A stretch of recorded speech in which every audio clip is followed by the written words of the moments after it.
Programme भी हमने जब शुरू किया था तो ये सिर्फ इसलिए था कि मुस्लिम लीग नून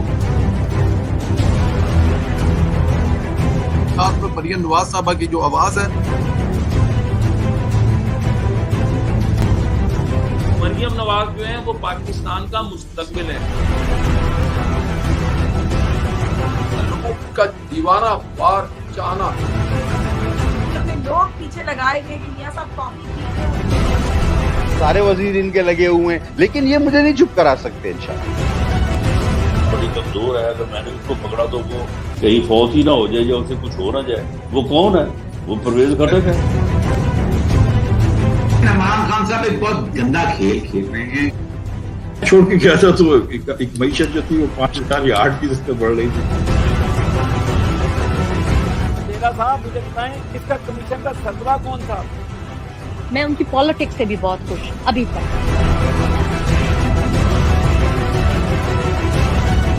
कुछ देर की खामोशी है, फिर शोर आएगा।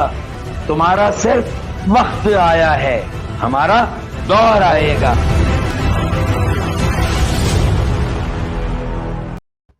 अस्सलाम वालेकुम दोस्तों, मैं हूं Parvez Sandhila social media talk show के साथ। दोस्तों, हमें बहुत अच्छे तरीके से याद है जब मरीज डॉक्टर के पास जाते थे तो डॉक्टर दवाई के नुस्खे के साथ एक ये नुस्खा भी लिख कर देते थे, बल्ले पर मोहर लगानी है। लेकिन इन्हीं डॉक्टरों को हम देखते हैं बल्ले वालों की हुकूमत के खिलाफ सड़कों पर दिखाई देते हैं। ATI एक्ट और NLE से डॉक्टरों को तंग किया गया। हम सलाम पेश करते हैं, डॉक्टरों ने बगैर किसी हिफाजती किट के, मास्क के बगैर कोरोना के खिलाफ अवाम की खिदमत की। आज इन्हीं मसाइल पर बात करेंगे। हमारे साथ मौजूद है patron chief young doctors Pakistan doctor Haseeb Suleman और डॉक्टर अली हनीफ अमेरिका से। अस्सलाम वालेकुम। अस्सलाम वालेकुम जी। सुलेमान साहब, आप ठीक हैं, खैरियत से हैं? मैं बिल्कुल ठीक ठाक हूँ, बहुत शुक्रिया संदिल्ला साहब, आपने चंद अहम इश्यूज के ऊपर हमें मौका दिया है, तो आपका बहुत शुक्रिया जी। Thank you very much. हमारे साथ डॉक्टर अली हनीफ साहब हैं यूनाइटेड स्टेट्स से। अस्सलाम वालेकुम डॉक्टर साहब। वालेकुम सलाम। डॉक्टर साहब ठीक है, आप खैरियत से हैं? अस्सलाम वालेकुम सलमान भाई। अस्सलाम वालेकुम जी। हनीफ भी, अगर आपकी इजाजत हो तो मैं जरा डॉक्टर सुलेमान से इसको शुरू कर लूं, क्योंकि ये पाकिस्तान में बैठे हैं और इन्होंने जो खिदमात दी हैं, मैं चाहता हूं कि लोगों को। अच्छा डॉक्टर साहब, हमें बताएं कि कोरोना के शुरू में आप लोगों ने बुनियादी सहूलियत के बगैर जान दगाव पर लगाकर अवाम की खिदमत की, बगैर किट्स के, बगैर मास्क के, ये सब कैसे किया आपने? अल्हम्दुलिल्लाह, देखें, पाकिस्तान के डॉक्टर्स पूरी दुनिया में इसीलिए जाने भी जाते हैं, पहचाने भी जाते हैं और उनकी कदर भी की जाती है, क्योंकि ये हमेशा से ही इंतहाई कम वसाइल के साथ बेहतरीन परफॉर्मेंस देने के आदी होते हैं। और यही वजह है कि US हो, UK हो, जहाँ भी पाकिस्तान के डॉक्टर्स जाते हैं उनको इज्जत की निगाह से देखा जाता है, उनकी मेहनत को, उनकी हार्डवर्क की जो है एक्नॉलेजमेंट की जाती है, कदर की जाती है। और अल्हम्दुलिल्लाह हमें ये प्रैक्टिकली सिखाया जाता है कि अस्पताल में जो सबसे ज़्यादा चीज़ मुकद्दम है वो मरीज़ की जान है, जो सबसे बड़ा मिशन है वो मरीज़ की भलाई है। तो इसका एक अमली मुजाहरा हम अस्पतालों में करते हैं और यही वजह है, हम समझते हैं कि अल्लाह ताला हमें रिवॉर्ड देता है कि पाकिस्तान के जो डॉक्टर्स हैं पूरी दुनिया में उनकी इज्जत है, पाकिस्तान के डॉक्टर्स की पूरी दुनिया में मांग है।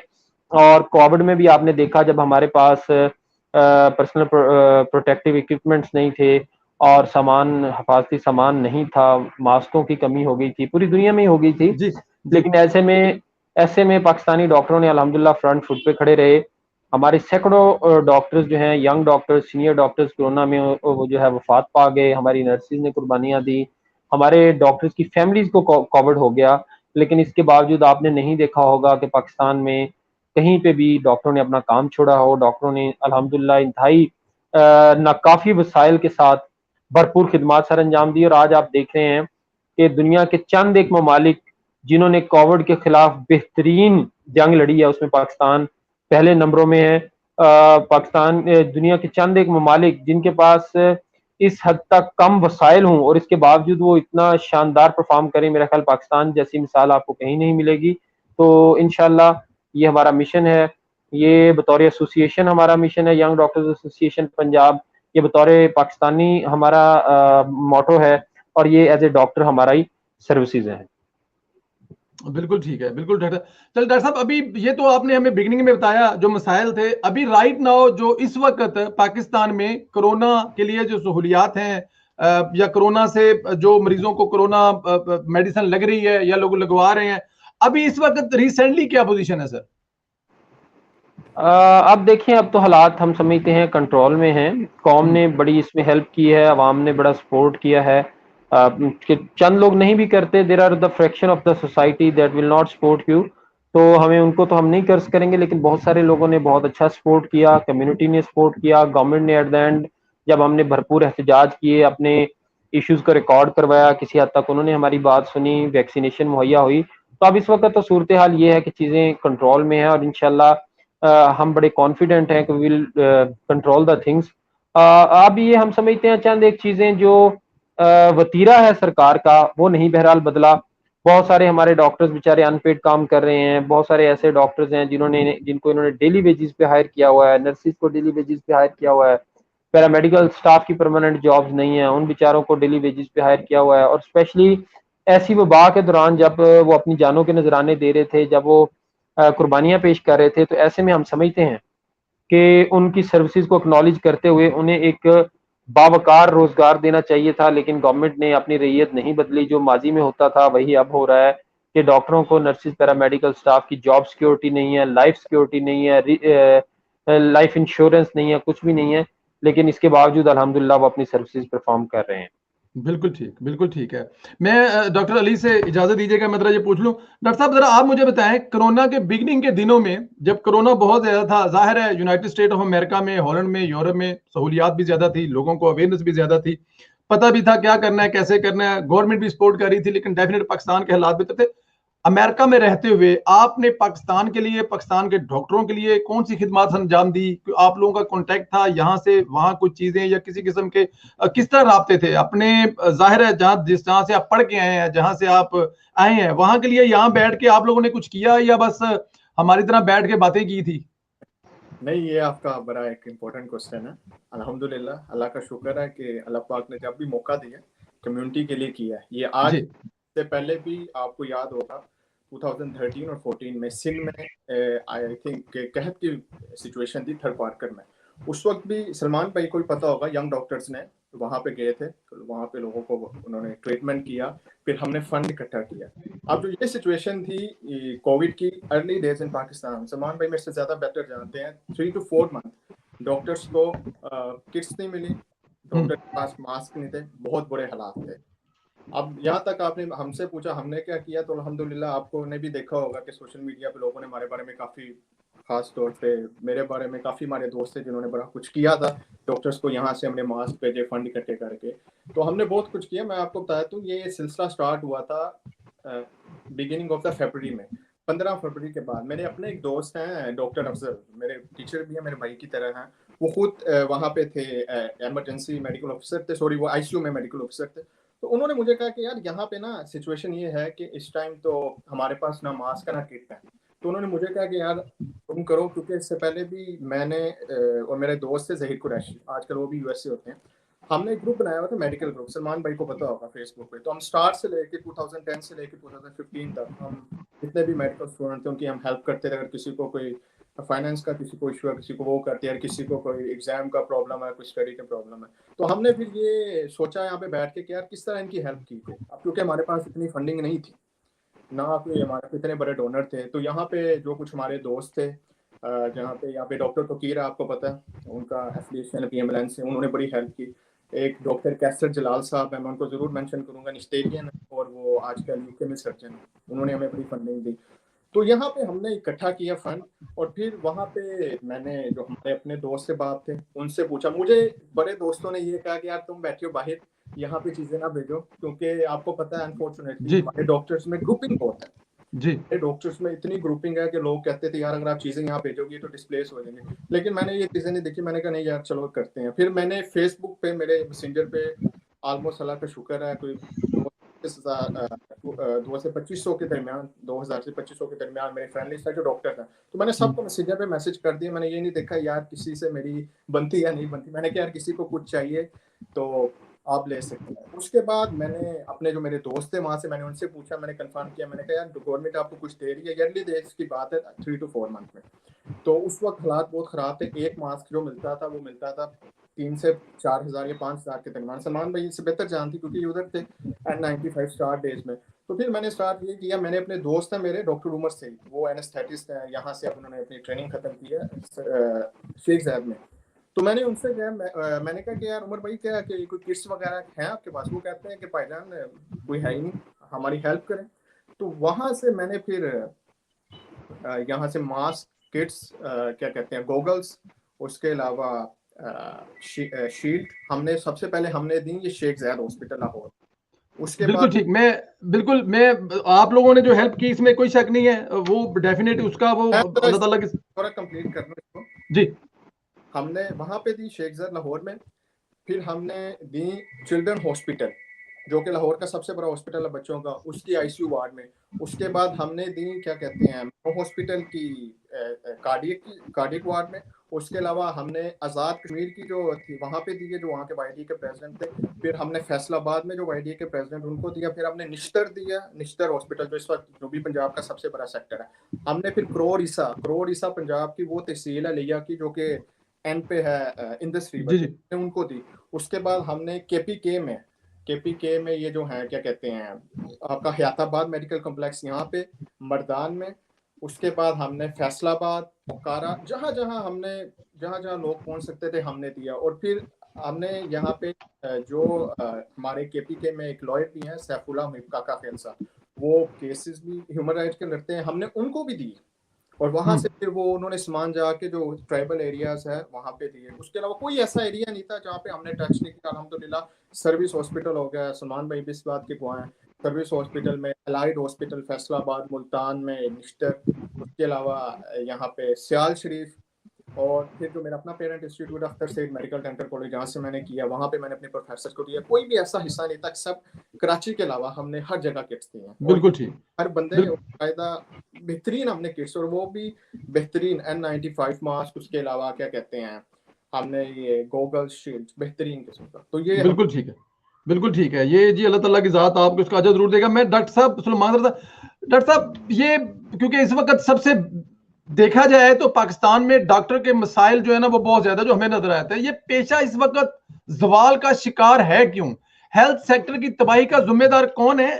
अब हम ये तो नहीं कह सकते कि पिछले दौर में सब ठीक था या सब ओके था, लेकिन कहीं ना कहीं से साउंड नजर आता था कि things was better than right now. तो अभी जिम्मेदार कौन है? अगर नहीं भी थी बेटर तो 3 साल में बेटर हुई क्यों नहीं है? देखें, इस वक्त तो आप अगर देखें तो डॉक्टरों में बेरोजगारी की जो शरह है वो तारीख में इंतहा को पहुंच चुकी है। इस तरह की शरह माजी में कहीं नहीं देखी गई। पाकिस्तान में जो ट्रेनिंग मिलने की रेशो है वो अमेरिका से भी कम है। अमेरिका में 50% 40% लोगों को मैच मिल जाता है। पाकिस्तान में सिर्फ 10% लोग जो अप्लाई कर रहे हैं उनमें से 10 से 12 लोगों को सिर्फ ट्रेनिंग मिल रही है, 10 से 12% लोगों को। पाकिस्तान में इस वक्त 20,000 के करीब पूरे पाकिस्तान में डॉक्टर जो है वो अनपेड या बेरोजगार है।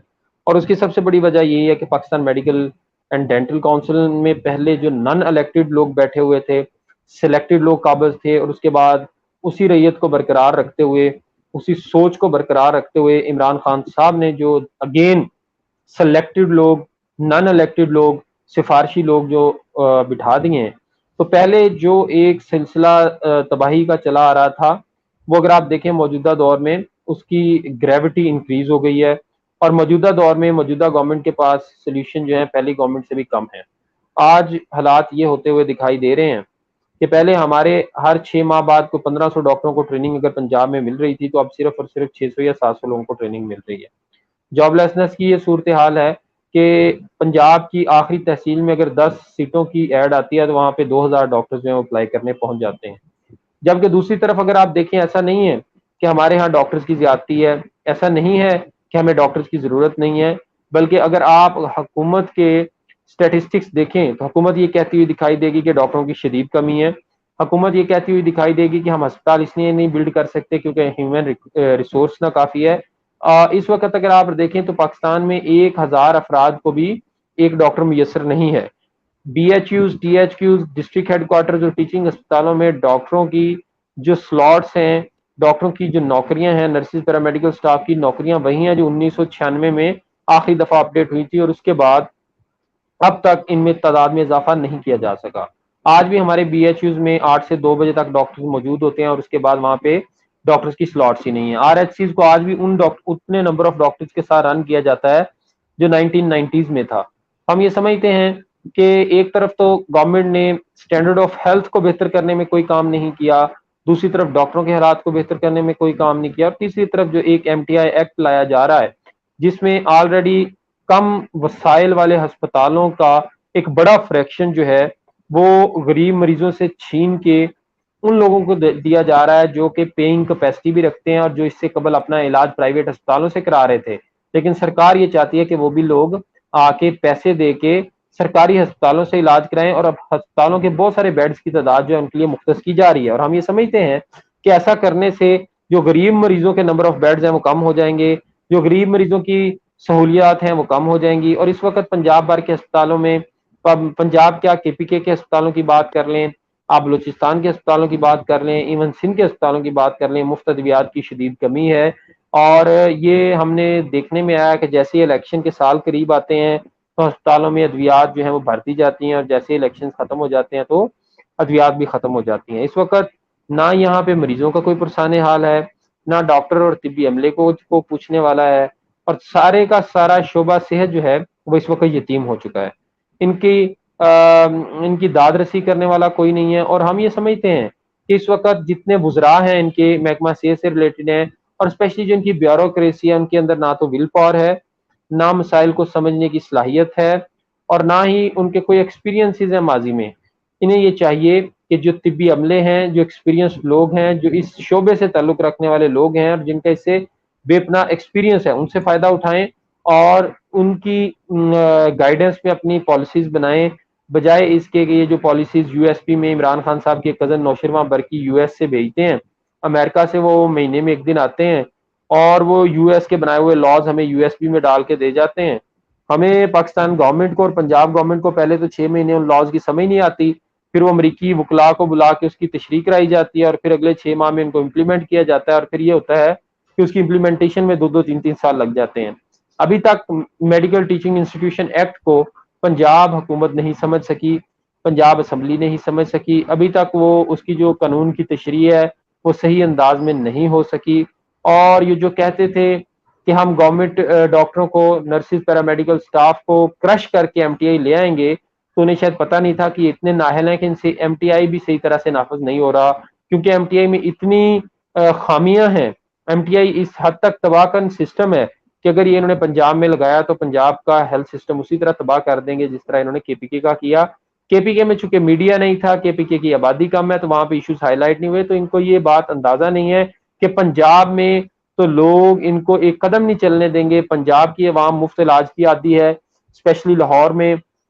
लाहौर के जो अवाम है वो तो 1 रुपए की पर्ची के ऊपर ऑपरेशन कराने के आदी हैं और वो साल से करवा रहे हैं, और अगर उनको यहाँ पे पैसे देने पड़े या इन्हीं अस्पतालों के बेड्स की 1 से आधी तादाद को प्राइवेटाइज कर दिया गया, तो मेरा ख्याल ये है कि हुकूमत के लिए भी मुश्किलात होंगी और इनके जो पॉलिटिकल वर्कर्स आगे इलेक्शन के लड़ने के ख्वाहां हैं उनके लिए भी मुश्किलात होंगी, और इनकी पॉलिटिकल पार्टी को भी उसका असर उठाना पड़ेगा। और आप ये समझते हैं कि पंजाब में अवाम जो है वो पढ़े लिखे हैं, पंजाब में पॉलिटिकल अवेयरनेस है, और पंजाब में मीडिया थोड़ा सा ज्यादा इन्फ्लुएंस्ड है, तो पंजाब में चीजों को छुपाना इनके लिए मुश्किल हो जाएगा। बिल्कुल, इनको छुपाना का मुश्किल हो जाएगा। मैं इस आपके आखिरी सवाल के आखिरी लफ्ज को बाद में लूंगा कि पंजाब के लोग, लाहौर के लोग 1 रुपए में अस्पताल कराने के उनको आदत पड़ी हुई, जिसका मतलब है कि पिछली हुकूमतें कुछ ना कुछ तो कर रही थी ना, लेकिन ये सवाल आगे जाके लेंगे। आप मुझे जरा ये बताएं, अभी आपने जिक्र किया है MTI मेडिकल टीचिंग इंस्टीट्यूट, आर्टनेस है क्या? आप लोग इस पर काफी प्रोटेस्ट भी करते हैं, डॉक्टर्स को इससे मसला है क्या? जरा इस भी बता दें सुनने वालों को जरा प्लीज। देखिए, ये गवर्नमेंट ने एक एक्ट लाया जा रहा है जिसमें अस्पतालों को खुद मुख्तारी का निज़ाम बनाया जा रहा है। बेसिकली ये अस्पतालों की खुद मुख्तारी नहीं है, ये अस्पतालों के ऊपर इनके अपने सियासी अराकीन की खुद मुख्तारी है। अपने सियासी अराकीन पर मुश्तमिल एक बोर्ड बना दिया जाता है और उनको खुद मुख्तारी दी जाती है। ऐसा नहीं है कि डॉक्टर्स को खुद मुख्तारी दी जाती है, ऐसा नहीं है कि प्रोफेशनल्स को खुद मुख्तारी दी जाती है, बल्कि अस्पतालों को अपने पॉलिटिकल वर्कर्स के जिम्मे दे के, ठेके पे दे के, तो उनको खुद मुख्तारी दे दी जाती है कि चाहे वो इलाज मुफ्त करें, चाहे वो इलाज के पैसे लगाने शुरू कर दें, चाहे वो अस्पताल का सामान बेच दें, चाहे वो पेपरा रूल्स को बाईपास करते हुए अपनी मर्जी की कंपनियों को ठेके दे दें, चाहे वो कंस्ट्रक्शन के ठेके अपने घर रख लें, तो उसके ऊपर उनकी कोई पूछगछ नहीं है। केपीके में इनके जो बोर्ड ऑफ गवर्नर थे उनके ऊपर साबिक चीफ जस्टिस जनाब मियां साकिब निसार ने जब उनका ऑडिट करवाया तो पता चला कि उनमें से कुछ एक ऐसे थे जिनके पास पेट्रोल और डीजल के ठेके थे, कुछ बोर्ड ऑफ गवर्नर्स ऐसे थे जिन्होंने कंस्ट्रक्शन के ठेके ले रखे थे, उनमें चंद एक जो थे उन्होंने बाद में अपनी वहां पे फार्मेसी की पूरी चेन्स बना ली और उसमें से दवाइयां सप्लाई करते थे। तो इस तरह की खुद मुख्तारी ये लाने जा रहे हैं, उसमें कोई भी ऐसी खुद मुख्तारी नहीं है जिसमें डॉक्टर आजाद होगा अपना इलाज करने में, जिसमें नर्सिस या पैरामेडिकल स्टाफ को कोई फैसिलिटेशन होगी, बल्कि डॉक्टर नर्सिस पैरामेडिकल स्टाफ की परमानेंट जॉब्स का खात्मा कर दिया जाएगा। और जो ये इनके सियासी कारकुनान पे मुश्तमिल ये बोर्ड बनाते हैं उनको इस हद तक खुद मुख्तारी दे दी गई है कि वो किसी को भी किसी भी टाइम हायर एंड फायर कर सकते हैं, डॉक्टर नर्सिस पैरामेडिकल स्टाफ को नौकरियों से निकाल सकते हैं। 3-3 साल के वो कॉन्ट्रैक्ट देते हैं, फिक्स्ड पे है जिसमें तनख्वाहों में सालाना इजाफा नहीं रखा जाता। तो इस तरह की सो कॉल्ड जो है लोगों को पेंशनों से महरूम करके, लोगों की परमानेंट जॉब्स को खत्म करके, लोगों के एनुअल पे रेज को खत्म करके ये जो सो कॉल्ड ऑटोनॉमी देने जा रहे हैं अपने पॉलिटिकल वर्कर्स को, उन्होंने जो केपीके में अस्पतालों का हाल किया है तो पंजाब में तो और ज्यादा हम समझते हैं कि इनके पॉलिटिकल पार्टी के जो वर्कर्स हैं और चोर हो चुके हैं और बड़े ठेकेदार हैं और सबसे बड़े लोटे तो इनके पास हैं। पंजाब में तो वो तबाह बर्बाद कर देंगे अस्पतालों को। तो हम इस पे बड़े वाजे हैं कि पीटीआई गवर्नमेंट जो है वो अस्पतालों को अपनी पॉलिटिक्स की माजगा बनाना चाहते हैं। यहाँ पर जो इनके हारे हुए लोग हैं पॉलिटिक्स में, जो इनको लोग कहीं पे भी नहीं खपाए जा रहे, जिनको कहीं नौकरी नहीं मिल रही, उनको ये बोर्डों में डालना चाह रहे हैं। हम ये समझते हैं कि महकमा सेहत जो है वो एक्सपर्ट्स के पास रहने दिया जाए, वो हेल्थ एक्सपर्ट्स उसको रन करें और उसके ऊपर ना तो ब्यूरोक्रेट्स का जारादारी होनी चाहिए ना पॉलिटिकल वर्कर्स की, बल्कि सिर्फ और सिर्फ जो हेल्थ प्रोफेशनल्स हैं और जो हेल्थ वर्कर्स हैं उनकी जो है गाइडलाइंस में काम होना चाहिए। और इससे पहले already AMI act, autonomy medical institution act मौजूद है, 2003 में आया हुआ है। वो MTI से हजारों दर्जे बेहतर एक्ट है। अगर आप ऑटोनॉमी देनी चाहती है तो दैट्स द वे फॉरवर्ड। लोगों की परमानेंट नौकरियां छीन के, लोगों को यरगमाल बना के, मरीजों से मुफ्त इलाज छीन के अगर आप ऑटोनॉमी लेने जा रहे हैं तो हम माजरत खां हैं, ना हम ऐसी ऑटोनॉमी को सपोर्ट करेंगे ना हम आने देंगे। और हम ये समझते हैं कोई भी एक्ट किसी भी तरह पास नहीं किया जा सकता जब तक वहां के लोग इसको एक्सेप्ट ना करें, जब तक उस एक्ट के तहत काम करने वाले एम्प्लॉयज इसको एक्सेप्ट ना करें। और अगर गवर्नमेंट ये समझती है, इमरान खान ये समझते हैं कि वो जोर जबरदस्ती से करवा लेंगे तो ये इनकी भूल है। अब तक अल्हम्दुलिल्लाह हमने MTI को पंजाब में नहीं घुसने दिया, अब तक इनके कानून की तशरीह इनसे नहीं हो सकी और इंशाल्लाह हम चेक रखेंगे कि जब भी ये कानून की गलत तशरीह करना चाहेंगे, जब भी MTI के नाम पे मनमानियां करना चाहेंगे तो यंग डॉक्टर्स एसोसिएशन पंजाब भरपूर जवाब देंगे और इंशाल्लाह हम इनको यहाँ पे चोर नगरी नहीं बनाने देंगे, हम इनको यहाँ पे करप्शन का राज कायम नहीं करने देंगे, हम इनको मेरिट की धज्जियां नहीं उड़ाने देंगे। और ये शहबाज शरीफ के दौर में सबसे बड़ी रेजिस्टेंस, उस वक्त तो PTI आपको पता पंजाब में कहीं होती नहीं थी, तो उस वक्त सबसे बड़ी resistance young doctors association Punjab थे। तो आज जब पाकिस्तान तहरीक इंसाफ के मुकाबले में हम देख रहे हैं कि पंजाब में नून लीग गायब है, नून लीग की ऑपोजिशन कहीं नजर नहीं आ रही, तो अल्हम्दुलिल्लाह हमें किसी ऑपोजिशन की जरूरत नहीं है, हमें किसी पॉलिटिकल पार्टी की जरूरत नहीं है। हम अपने इश्यूज को भरपूर लड़ेंगे और मरीजों और डॉक्टरों और तिब्बी अमले के तहफ़्फ़ुज़ को यकीनी बनाएंगे। बिल्कुल ठीक है। मेरे ख्याल में यहाँ पे थोड़ी सी आप, अब हम तो कमेंट कर सकते हैं आपके ऊपर, थोड़ी सी गलती ये कर रहे हैं। हमेशा जरूरत होती है, जितने ज्यादा लोग होंगे प्रेशर उतना ज्यादा पड़ेगा, तो साथ चलने से, साथ लेके जब PTI थी तो शायद वो आप लोगों के साथ प्रोटेस्ट में शामिल होती थी, तो अब अगर यहाँ से कुछ जमातें शामिल में होंगे तो आवाज ज्यादा मौसर हो जाएगी। यानी हाँ, आप तगड़े हैं माशाल्लाह, लगे रहे हैं, आप लगे हुए हैं इसमें। मुझे जरा अली साहब के पास जाने की इजाजत दीजिएगा। अली साहब, ये डॉक्टर साहब जो हमें बता रहे हैं कि तो मसाइल का हम बार बता रहे हैं, पाकिस्तान में तो मेडिकल में काम ही कोई नहीं हो रहा, लेकिन मैं यहाँ पे देखता हूँ इमरान खान साहब और उनकी हुकूमत कार्ड पे कार्ड बांट जा रही है, मुफ्त इलाज लोगों किए जा रहे हैं। जरा आप बताएं, आपके पास कोई ऐसी इन्फॉर्मेशन है? डॉक्टर साहब तो कह रहे हैं कि बहुत मसाइल है, अब आप US में बैठे हुए हैं, अगर आप समझते हैं कि हुकूमत तो जनाब कार्ड पे कार्ड बांटे जा रही है, फ्री इलाज कराओ, गुर्दे कढ़ा लो, भावे नवे कढ़ा लो, कुछ कहेंगे इस पे सर आप? नहीं, वो बात उनकी भी ठीक है कि मसाइल तो, और इस वक्त पंजाब में जो मसाइल है वो सबसे ज्यादा हेल्थ सेक्टर जी, क्योंकि ये जो एक्ट आ रहे हैं ना, ये एक्ट आपके हेल्थ सेक्टर को तबाह कर रहे हैं। और मैं तो खुद सलमान भाई से, क्योंकि ये फील्ड में है उधर, हम तो नहीं इस जी वक्त पाकिस्तान में जी वर्क करते। तो ये जो एक्ट है ये मैच नहीं होगा, क्योंकि जो पब्लिक है, जनरल पब्लिक, लास्ट आपको पता है जो टेन्योर जो गुजरे हैं दोनों, वहाँ पे हॉस्पिटल में फ्री होता था ट्रीटमेंट, ये सबको पता है। वहाँ पे अगर आपने ऑपरेट करवाना है तो पर्ची बनती थी, उस पर ऑपरेट, लेकिन अब आपको पे करना पड़ेगा अगर वो एक्ट आता है। इस वक्त केपीके के हॉस्पिटल्स का जो हाल है उस एक्ट के बाद, जो लोग आए थे बाहर से उधर वो पछता रहे हैं, कुछ तो वापस भाग के हैं और कुछ प्लान कर रहे हैं फिर जाने का। अभी रिसेंटली जो हमारे बैच के थे लोग 2010 to 15 में, ये एक्ट सुन के उनमें से काफ़ी ज़्यादा लोग जिन्होंने यहाँ पे ट्रेनिंग भी ली हुई थी, आधे से ज़्यादा लोग तो चले गए हैं गल्फ में, कोई कुवैत भाग गया, कोई चला गया उधर क्या कहते हैं कतर, कोई यूके चले गए एग्जाम पास करके। क्योंकि जब आप सिस्टम को इतना स्ट्रिक्ट कर देंगे तो फिर कोई नहीं, यहाँ पे कौन स्टे करेगा? स्टे तो उस बंदे ने करना, हर एक ने अपना फ्यूचर देखना है कि यार उसको फ्यूचर पे क्या एक्सेस है। आप ये एमटी एक्ट ले आए, वहाँ पे आप सारे पॉलिटिकल बंदे बैठाते हैं, कोई एमपीए जो नहीं जीता उसको ले आए, तो फिर वो वैसे काम नहीं करेगा, क्योंकि डॉक्टर्स को हैंडल तो डॉक्टर्स ने करना है ना। अब आप डॉक्टरों में किसी और बंदे को बैठा लेंगे, उसको क्या पता है, और फिर वो अपने लोग लेके आएंगे जो कि हर काम में वो घुसेंगे, अपने ठेके देने हैं, फार्मेसी को देने हैं, तो फिर वहाँ पे जो हाल होगा वो आपको पता है। और जहाँ तक बात ये हेल्थ कार्ड की, हेल्थ कार्ड अच्छा इट्स गुड स्टेप, हमें इसे अप्रिशिएट करना चाहिए, लेकिन अब उसमें एक फ्लो ये है कि वो उस वक्त तक वैलिड है जब आप हॉस्पिटल्स में जाते हैं तो उसकी लिमिट है, तो 5 से 7 लाख की अच्छी अमाउंट है। लेकिन जब आप वहाँ से आपका हॉस्पिटल में आप स्टे करते हैं, आपका ट्रीटमेंट हो जाता है, जो आपने मेडिसिन लेनी है वो आपने अपनी पॉकेट से लेनी है। और आपको पता है कि इस वक्त जो मेडिसिन जो है, इस वक्त जो प्राइसेस हैं वो तो इतनी ज़्यादा हो गई है कि तो 10 टाइम इंक्रीज हुई है पहले से जी।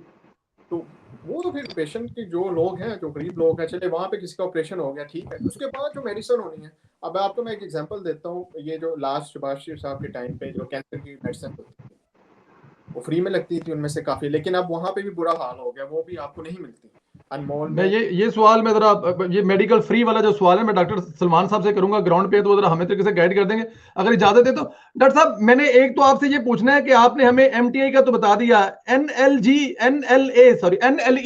ये एनएलई क्या है सर, इसके बारे में भी कुछ बता दें सर, सुनने वाले क्वेश्चन कर रहे हैं वहां पे कि ये भी क्योंकि इसमें भी काफी ज्यादा आप लोग इस पे भी मसला है डॉक्टर्स को, तो जरा इसके बारे में बता दें सर।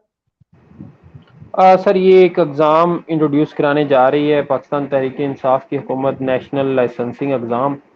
वो ये समझते हैं कि मेडिकल कॉलेजेस के ऊपर चेक एंड बैलेंस नहीं रखा जा सकता, जो दर्जनों की नहीं सैकड़ों की तादाद में 170 के करीब प्राइवेट मेडिकल कॉलेजेस छोटे से मुल्क में खुल गए हैं, वो इतने बड़े माफिया के हैं कि उनको बंद करने की सलाहियत पीटीआई में नहीं है, बल्कि पीटीआई के बेशतर सेनेटर्स और वुज़रा के वो प्राइवेट मेडिकल कॉलेजेस हैं अपने हैं। अब चूंकि वो मेडिकल कॉलेजेस की तादाद बहुत ज्यादा हो गई है और वहां से निकलने वाले लोग बहुत ज्यादा हैं, पाकिस्तान में आने वाले दिनों में हजारों नहीं लाखों डॉक्टर्स बेरोजगार हो जाएंगे, तो उन इतनी बड़ी तादाद को जब वो डॉक्टर बन जाएंगे तो उनको लाइसेंस रोकने के लिए एक इम्तिहान इंट्रोड्यूस करवाया जा रहा है जिसको नेशनल लाइसेंसिंग एग्जाम कहा जा रहा है। बिल्कुल ठीक। हम ये समझते हैं कि अगर आपसे मेडिकल कॉलेजेस रेगुलेट नहीं हो रहे, हम ये समझते हैं कि अगर आप मेडिकल कॉलेजेस को बंद करने में नाकाम हैं तो इसका खुमियाजा हमारे बच्चे क्यों भुगते हैं। हालांकि ये जो बार लगना चाहिए, ये जो एडमिशन रुकने चाहिए या नंबर कम होने चाहिए, ये at the very first step होना चाहिए कि आप डॉक्टर्स लोगों को एडमिशन ही ना होने दें, आप मेडिकल कॉलेजेस खुलने ही ना दें, और जो बिलो द स्टैंडर्ड है और जो आपके क्राइटेरियाज को पूरा नहीं करते आप उनको बंद कर दें। तो ऐसा करने से चूंकि इमरान खान साहब की जो मशीर हैं और हवारी हैं वो बुरी तरह नाकाम हो रहे हैं, तो उन्होंने ये सोचा है कि जब 5 साल ये बच्चों से फीसें ले लेंगे प्राइवेट मेडिकल कॉलेजेस वाले, जब अपना इनसे मुनाफा कमा लेंगे, जब इनको फायदा हो जाएगा, उनकी जेबें भर जाएंगी, फिर हम इन बच्चों से नेशनल लाइसेंसिंग एग्जाम लेंगे, जिनका एग्जाम पास होगा उनको डॉक्टर बना दिया जाएगा और जिनका एग्जाम पास नहीं होगा तो वो बेचारा 5 साल 1 करोड़ से ज्यादा फीसें देने के बाद 5 साल ज़ाया करने के बाद उसको फिर हम डॉक्टर नहीं रखेंगे। हम ये समझते हैं कि जब 5 साल आप इम्तिहान ले रहे हैं, जब 5 साल आपने जज किया है, तो आप पहले ही ऐसे अदारे बनाएं जिनके बच्चों के ऊपर आपको शक ना हो। आप अगर पहले ही इतना स्टैंडर्डाइज एजुकेशन रखना चाहते हैं तो आप अपने जो क्राइटेरियाज हैं उनका एक स्टैंडर्ड बनाएं, आप अपने मेडिकल कॉलेजेस जो है उनका एक स्टैंडर्ड बनाएं, और जो बिलो द स्टैंडर्ड है उनको बंद कर दें। तो चूंकि गवर्नमेंट के पास इतनी हम समझते हैं कि अहलियत नहीं है, गवर्नमेंट जो है पॉलिटिकली इन्फ्लुएंस्ड है, गवर्नमेंट जो है पॉलिटिकली प्रेशराइज्ड है, तो वो उसका सारे का सारा खुमियाजा और बोझ जो है उसको स्टूडेंट्स के कंधों पे डालना चाह रहे हैं और नेशनल लाइसेंसिंग एग्जाम इन्होंने इंट्रोड्यूस करवा दिया। और हम ये समझते हैं कि ये उस वक्त इंट्रोड्यूस कराया गया है जबकि, और इसकी इम्प्लीमेंटेशन इन्होंने ऐसे किया है कि आज अगर इन्होंने कानून पास किया है तो इसको प्रीवियस बैचेस के ऊपर भी इंप्लीमेंट कर दिया, जो कि retrospective implication of the law है, दैट इज अगेंस्ट द ਜਿਹੜੇ ਪਾਇਲਟ ਜਹਾਜ਼ ਚਲਾਉਂਦੇ ਪਏ ਸੀ 25 ਸਾਲ ਤੋਂ ਉਹਨਾਂ ਦੇ ਲਾਇਸੈंस भी ਜਿਹੜੇ कैंसर जेली उनको भी कह दिया है कि जी आप अब देखें कि curriculum was already decided, number of the exams were decided, किसी के ख्वाबों गुमा में नहीं था कि ये हुकूमत आ जाएगी और आके हम पे इम्तिहानात लगा देगी। हम तो आराम से तमीज से डॉक्टर बन रहे थे, फिर एक ये सानिया हो गया कि पीटीआई की हुकूमत आ गई और इनके ज़हन में आ गया कि अब हमने इनके ऊपर इम्तिहानात का अंबार लगा देना है और हमने इनसे तरह तरह के इम्तिहान लेने हैं। तो ये सारी सूरत हाल है। हम ये समझते हैं कि एटलीस्ट जो इस दजाली दौर से पहले के डॉक्टर बने हुए हैं, जो इस क्राइसिस के दौर से पहले से डॉक्टर बने हुए हैं, तो तंग ना करें। जो इस फितने के आने से पहले जिनका मेडिकल कॉलेजेस में दाखिला हो गया है, चले उनको तो एज पर लॉ ये काम करने दें, लेकिन ये अल्हम्दुलिल्लाह उनको भी पूरी तरह तंग कर रहे हैं और उनको भी पूरी तरह सबक सिखा रहे हैं कि जो माजी में कहा कर सकते थे कि वोट पीटीआई को दें ताकि उनकी नस्लें भी याद रखें और आइंदा वो ऐसा ही गलती ना दोहराएं। डॉक्टर साहब, मेरा सवाल तो अगला एक और था, लेकिन क्योंकि आपके जो कमेंट्स आखिरी है ना, मैं उस पर मादरत के साथ मेरी हंसी जो निकली है, मतलब आप काफी सीरियस बैठे हैं, जाहिर है आप मिसाइल में घिरे हुए हैं, लेकिन आपने ये जो लफ्ज यूज किए हैं दजाली हुकूमत, ये वो, डॉक्टर साहब इस दजाली हुकूमत को लाने में, अब आई डोंट नो आप उसमें शामिल हैं या नहीं, लेकिन आपके कुछ दोस्त, हमारे कुछ दोस्त वो पर्चियों पे लिख लिख के दिया करते थे कि नुस्खे के साथ। हम पूरी तरह शामिल हैं। इमरान खान 2009 से 10 में 10 और 11 में उंगली पकड़ के इमरान खान की मैं ऐसे गली गली लेके जाता था और इमरान खान के सारे जो लाहौर के जलसे थे इब्तदाई, उनकी तकरीर हम किया करते थे, वहाँ पे स्टेज सेट करते थे और खान साहब की जो पुरानी हमारे साथ तस्वीर हैं उसको हमने बड़ा भुगता है। नून लीग की हुकूमत ये समझती थी कि हम उनके पॉलिटिकल वर्कर्स थे और उनकी दौर में, शहबाज शरीफ के आखिरी दौर में मैं तकरीबन टर्मिनेट ही रहा हूँ। 2016-17 उन्होंने मुझे अल्हम्दुलिल्लाह नौकरी पे बहाल नहीं होने दिया क्योंकि वो ये समझते थे कि इमरान खान का खास आदमी है और हम सारे ही थे और इसमें कोई ढकीच भी बात नहीं थी। हम ये समझते थे कि सिस्टम बेहतर होगा अगर इमरान खान आएगा। तो ये हमारी जितने वाईडीए के मेन लोग हैं वो तो इमरान खान की गाड़ियों में और इमरान खान की गाड़ी के दाएं में और उसकी कोई बड़े करीबी लोग हुआ करते थे। वो अलग बात है कि वो अब उठते हैं इमरान खान साहब और उठ के प्रेस कॉन्फ्रेंस कर देते हैं कि ये माफिया हैं, ये हैं, वो हैं।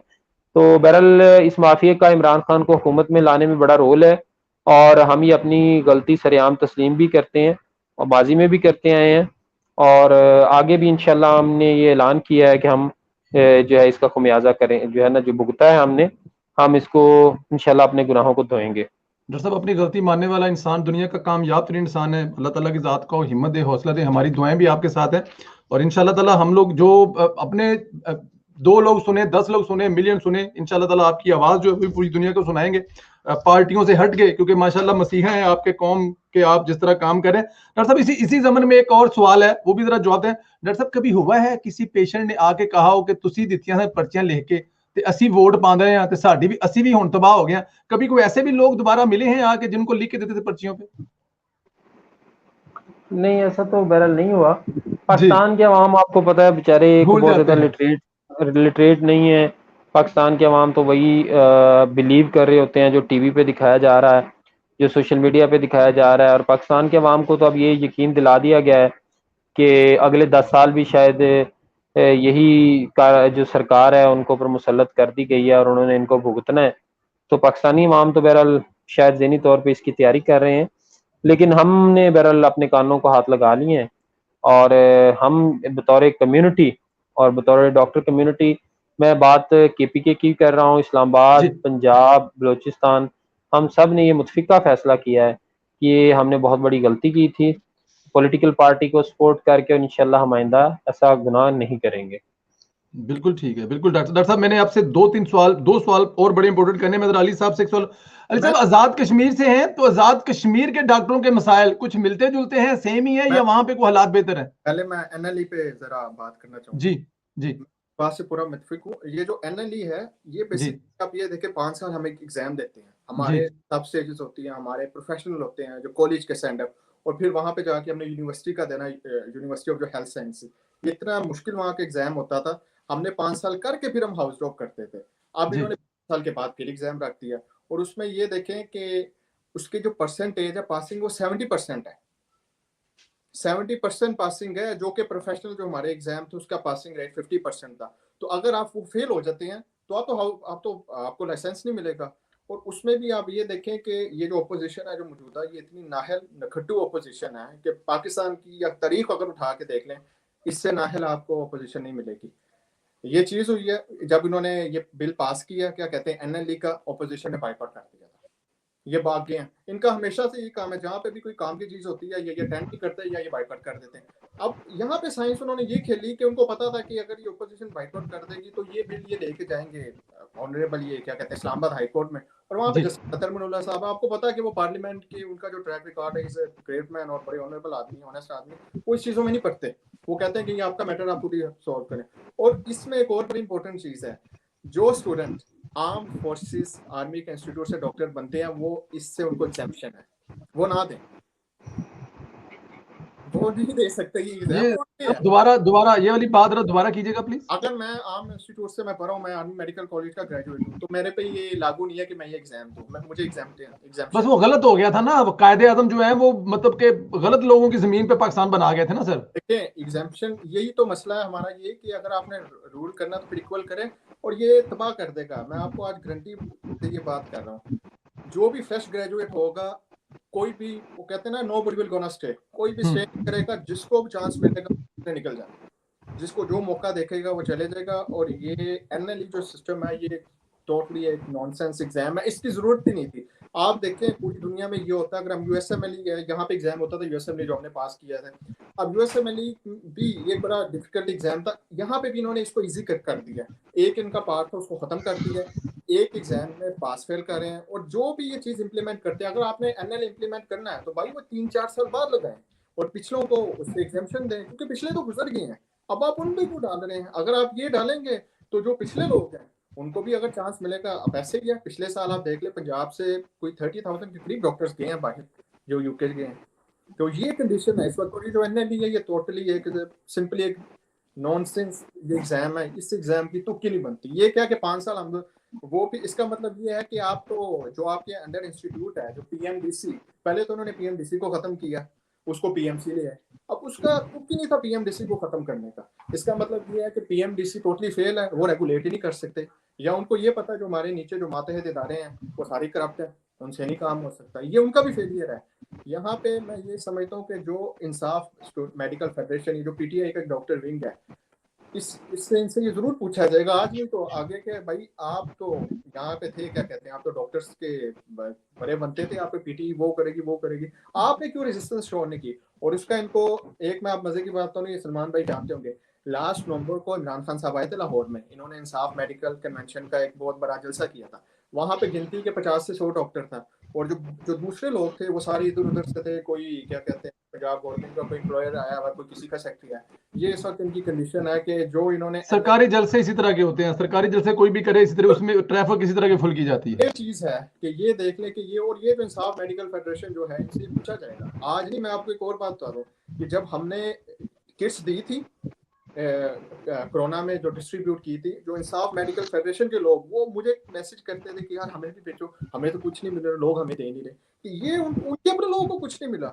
और बेसिकली ये अगर रजिस्ट करते ना, ये बिल पास होना था, इन्होंने नहीं किया, तो इनसे भी ये पूछा जाएगा। और ये डॉक्टर कम्युनिटी में आपको बता दूं, ये अगर ये समझते हैं कि हमें फिर वोट पड़ेगा, तो इस दफा ये चीज नहीं होनी, इस दफा ये चीज नहीं होगी। बिल्कुल ठीक है। मुझे अमेरिका से आना चाहूँ जरा जी, मैं उस पे मेरा डॉक्टर से सवाल है, फिर उस पे ले लेता हूँ। हमें खान फारूक साहब भी ज्वाइन करेंगे अमेरिका से, आप लोगों के वो इस प्रॉब्लम पे बड़े अवेयर हैं, उनकी भी बड़ी इस पे रिसर्च है, मैं उनको भी लूंगा। सलमान भी मुझे क्योंकि मैं ये चाहता हूँ, अब जैसा भी आप बोलें, जैसा भी करें, वो आपकी अपनी है। जब तक दो चीजों को हम लोग उसका वो मुकाबला ना करें तो डिसीजन करना मुश्किल होता है कि अच्छा कौन है, बुरा कौन है। हमारे एक एंकर है डॉक्टर दानिश साहब, बड़े नून लीग के सख्त खिलाफ हुआ करते थे और वो बड़ा सख्त टाइम देते थे।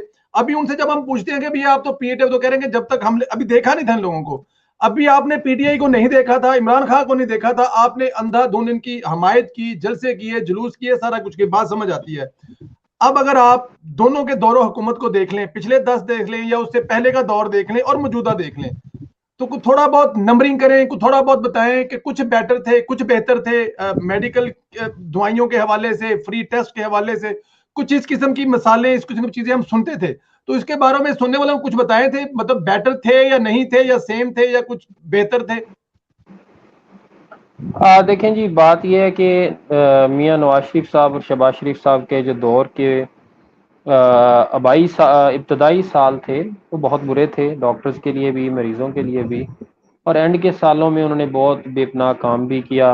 उन्होंने स्पेशली पेरिफेरी को बड़ा डेवलप किया और बहुत सारी अच्छी चीज़ें भी उन्होंने की, कुछ नए मेडिकल कॉलेजेस बनाने की कोशिश की, कुछ नए अस्पताल बनाने की कोशिश की। तो सिमिलरली पीटीआई के जो इब्तदाई साल हैं वो तो बड़े परेशान कुन हैं, बड़े डिवास्टेटिंग हैं, बड़े डिस्ट्रक्टिव हैं टुवर्ड्स द हेल्थ सिस्टम। लेकिन चूंकि उनकी गवर्नमेंट अभी एंड नहीं हुई, तो अभी कंक्लूसिव तो कुछ कहा नहीं जा सकता कि शायद उनको अभी भी कोई शर्म आ जाए। लेकिन अभी तक के हालात तो बहुत ख़राब हैं। अभी तक तो डॉक्टर्स भी इक्वली सफ़र कर रहे हैं, पेशेंट्स भी इक्वली सफ़र कर रहे हैं, और वो एक कार्ड का बहाना लगा के छुट्टी मना रहे हैं कि जी जनाब हमने सबको कार्ड बांट दिए हैं। तो कार्ड लेके वो कौन से अस्पतालों में जाना है ये अभी तक पता नहीं है। और ऐसे अस्पतालों में लोग कार्डों को इस्तेमाल करने पे मजबूर हो रहे हैं जहाँ सिंपल एमओ बैठ के बड़े बड़े ऑपरेशन कर रहा है, जहाँ का हेल्थ सिस्टम जो है, जो स्टैंडर्डाइज हेल्थ केयर है वो बड़ा पुअर है, जहाँ पे हेल्थ फैसिलिटीज़ जो हैं वो उस तरह की नहीं है जिस तरह होनी चाहिए। मतलब अनरिकॉग्नाइज्ड और बड़े छोटे अदारे वहाँ पे वो बेचारे अपने पित्तों के ऑपरेशन और नॉर्मल डिलीवरियाँ और सी सेक्शंस करवा रहे हैं। तो हम ये समझते हैं कि एक तो होना ये चाहिए था कि अपना हेल्थ केयर सिस्टम बेहतर करते, अपना इंफ्रास्ट्रक्चर बनाते। ये जो पैसा कार्डों के नाम पे प्राइवेट सेक्टर को बांटने जा रहे हैं, ये बहुत बड़ी गलती है। चाहे ये कार्ड उन्होंने दिए थे नून लीग ने या ये कार्ड दे दिया पीटीआई, तो इनको जो करने वाला काम है वो ये है कि अपना इंफ्रास्ट्रक्चर बिल्ड करें। देखिए शहबाज शरीफ ने जाते जाते चंद एक अस्पताल बनाए हैं, वो आज भी इस मुल्क का असासा है। तो इसी तरह अगर ये हुकूमत बहुत सारे इन्होंने मंसूबे अनाउंस किए हुए हैं, तो लेट्स सी अगर उन पे काम कर लेती है तो this will be a good initiative and better for the health system. अगर नहीं होगी तो फिर आपको पता ही है अभी तक जिस तरह इनको अवामी तौर पे अवामी गुस्सा है इन पे, तो वो बढ़ता चला जाएगा। बिल्कुल ठीक है। डॉक्टर साहब मुझे ये बताएं, जो 2018 में इलेक्शन हुए, 2018 के बाद पीटीआई की हुकूमत आ गई, कोई ऐसी चीजें, कोई ऐसे टेस्ट, कोई ऐसी मेडिसिन जो अस्पतालों में फ्री मिल रही थी वो अभी तक फ्री मिल रहे हैं, टेस्ट फ्री हो रहे हैं? क्योंकि ये सुनते हैं कि फलां टेस्ट की कीमत कर दी है, फलां कर दिया, या कुछ चीजें ऐसी हैं जो उस दौर में पेड थी और इस दौर में फ्री हो गई हो? देखें, चूंकि ये mid years of the government है, इनिशियल ईयर्स हैं, तो अभी तो सारे का सारा निज़ाम बिगड़ा हुआ है। कैंसर की अद्वियात का जो सप्लाई है वो अक्सर डिस्टर्ब रहता है, आ भी जाती हैं, नहीं भी आती। अस्पतालों में जो टेस्ट उस वक्त हो रहे थे वो तो बहरहाल अभी भी हो रहे हैं इमरजेंसी में, और लेकिन ओपीडी में इस वक्त मेडिसिन की कमी है, और ओपीडी में जो टेस्ट हो रहे थे वो भी अब उस फ्रीक्वेंसी के साथ के साथ नहीं मिल रहे। लेकिन मसला फिर वही है कि जैसे ही शायद इलेक्शंस करीब आएंगे तो ये सारी चीज़ें, जैसे होता है एक ट्रेंड, मेरा ख्याल है अस्पतालों में लौटा दी जाएंगी और आखिरी साल जो है वो फिर लोगों को खुश कर दिया जाएगा। लेकिन अभी तो बहुत सारी अद्वियात जो ओपीडीज में अवेलेबल थी और बड़ी फ्रीली अवेलेबल थी वो अब नहीं मिल रही। बिल्कुल ठीक, बिल्कुल ठीक डॉक्टर साहब। लेकिन देखें, अगर 2 साल में 24 महीने में पूरे पूरे अस्पताल बना के खड़े करके आवाम को खुश करने के लिए तो बड़ा मुश्किल काम होगा मेरे ख्याल में, ये बहुत मुश्किल हो जाएगी। आखिरी डॉक्टर साहब इसी जमन में सवाल ये है कि मुझे आप ये जितनी चीजें गिना रहे हैं, यंग लोग थे इस हुकूमत में, जज्बे वाले थे, जुनून था, बहुत कुछ करके देने का वादा किया था इलेक्शनों में, क्यों नहीं कर सके? नाअहल हैं, करना नहीं चाहते, या इसमें कोई और प्रॉब्लम है, कोई मसला है कि आपकी नजर में? सर देखें, इस हमें जो हेल्थ में देखने में आ रहा है, अब इस वक्त प्राइमरी सेकेंडरी हेल्थ केयर में मैडम सारा सेक्रेटरी हेल्थ हैं और उनकी मौजूदगी में करप्शन इंतहा को पहुंच चुकी है। इतनी करप्शन इवन पीटीआई के इब्तदाई सालों में नहीं थी जितनी पिछले चंद महीनों में हो चुकी है। तो पहले हम कहा करते थे कि इनकॉम्पिटेंट हैं, अब तो हमें नजर आ रही है कि इनके ब्यूरोक्रेट्स हों या इनके मेन लोगों को करप्ट भी हैं। तो इनकॉम्पिटेंस प्लस करप्शन दोनों ही नजर आ रही है। और बहरहाल it's too early to say anything, हो सकता है कि ये चीज़ें बेहतर कर लें, लेकिन अभी तक सूरत हाल यही है कि करप्शन जो है अदारों में बढ़ गई है, और स्पेशली शायद ब्यूरोक्रेट्स जो हैं वो इनके साथ कोऑपरेट नहीं करना चाहते। प्राइमरी सेकेंडरी की सेक्रेटरी की मिसाल ले लें, वो खुद जानबूझ के अकरबा परवरी को सपोर्ट कर रही हैं, करप्शन को सपोर्ट कर रही हैं, मेरिट के निज़ाम को तबाह कर रही हैं, इवन अस्पतालों के ठेकों तक वो इन्वॉल्व हो रही हैं। तो इस तरह के लोग जो हैं वो इनके कंट्रोल से बाहर हैं, ये शायद इनसे संभाले नहीं जा रहे। तो इस तरह की जो ब्यूरोक्रेसी में बड़े खास लोग हैं वो भी सिस्टम को तबाह करने में अपना पूरा रोल अदा कर रहे हैं। डॉक्टर साहब, आपको थोड़ी बहुत उम्मीद है इस हुकूमत से, जहां तक मुझे लगता है आपके, कि आपको लगता है कि शायद कुछ ना कुछ कर जाए? तो हमारी भी उम्मीद है, हमें भी उम्मीद है कि कुछ ना कुछ ये हुकूमत कर जाए, लेकिन ये है कि जो गुजरा हुआ टाइम है वो वापस नहीं आता, लोगों के जो मसाइल हैं, क्योंकि ये हेल्थ है ना। अच्छा डॉक्टर साहब, इसमें एक चीज और भी बता दें, हम लोग नॉर्मल सोचते हैं कि जिस फील्ड का बंदा हो अगर वो उसी फील्ड में लगाया जाए तो काम बेहतर कर सकता है। नजम सेठी को जब मियां साहब ने क्रिकेट के लिए लगाया तो बहुत ज्यादा तनकीद हुई, हमारे तो लोगों ने बहुत तनकीद देखे, जी अपना बंदा है तो खुश करने के लिए भर्ती कर दिया। अब क्रिकेट से नजम सेठी का क्या ताल्लुक है? लेकिन अगर देखा जाए तो क्रिकेट को पूरा 100% रिटर्न किया, बड़ी बेहतरीन किस्म का रिजल्ट दिया। पंजाब में तो भी डॉक्टर जो है वो इसकी हेल्थ की जो है वो सरबराह है, वो डॉक्टर है और उनका बड़ा लंबा चौड़ा एक्सपीरियंस है, तो फिर पंजाब में तो चीजें बेहतर होनी चाहिए। बहरहाल ये आपने सही फरमाया है, पर ये हमारी बैड लक कह लें कि जो हम भी एक्सपेक्ट कर रहे थे मैडम के आने के साथ, डॉक्टर कम्युनिटी में एक खुशी की बड़ी लहर थी कि थिंग्स विल बी बेटर। अब असल में पंजाब के हेल्थ सिस्टम में कोई एक शख्स इन्वॉल्व है नहीं। पंजाब के महकमा सेहत में बराए नाम नज़र तो मिनिस्टर आ रही हैं, लेकिन इसमें जो स्टेक होल्डर्स हैं वो बहुत सारे हैं। इसमें जो प्रिंसिपल सेक्रेटरी हैं ताहिर खुर्शीद साहब सीएम के, वो भी इन्वॉल्व हैं, सीएम ऑफिस सारे का सारा इन्वॉल्व है। इसमें इमरान खान साहब के कज़न नौशरमा बरकी भी इन्वॉल्व हैं। इसमें शोको खानम वाले फैसल सुल्तान, चले वो अब मिनिस्टर बन गए हैं फेडरल, वो भी इन्वॉल्व है। तो ये किसी एक फर्द वाहद का फेलियर नहीं है, ये पूरी एक फौज का फेलियर है, जिसमें जो स्टार्ट होती है इमरान खान के कज़न नौशरमा बरकी से और एंड होती है आके ये यास्मीन राशिद साहबा पे और फैसल सुल्तान पे। तो किसी एक फर्द को हम, चूंकि हमारी डॉक्टर कम्युनिटी की जरूर है, लेकिन हम ये समझते हैं कि it would have been her failure अगर उसको पूरी की पूरी आज़ादी दी जाती। तो इस वक्त तो महकमा सेहत जो है उसमें बहुत सारे लोगों के स्टेक हैं, और सबसे बढ़कर जो वसीम अकरम प्लस हैं वो तो सोच के ही सिस्टम को तबाह करने को आए हैं। वो तो इमरान खान ने पंजाबियों से बदला लिया है। इमरान खान ने पंजाबियों के, मैं बल्कि अल्फाज चेंज करता हूँ, पूरे पंजाब से बदला लिया उसने, और उसने मतलब डॉक्टर साहब इसमें जरा ओवरसीज भी डाल लें प्लीज। हाँ जी बिल्कुल, और उसने देखे ना वो मतलब उसने लाहौर को से बदला ले रहा है। हम भी, I am from southern Punjab, में बहावल नगर से हूँ, तो लेकिन इमरान खान जो है ना गिन गिन के बदले ले रहा है पंजाब के लोगों से, चाहे वो मुल्तान से हूँ या लाहौर से हूँ या जहाँ से भी हूँ।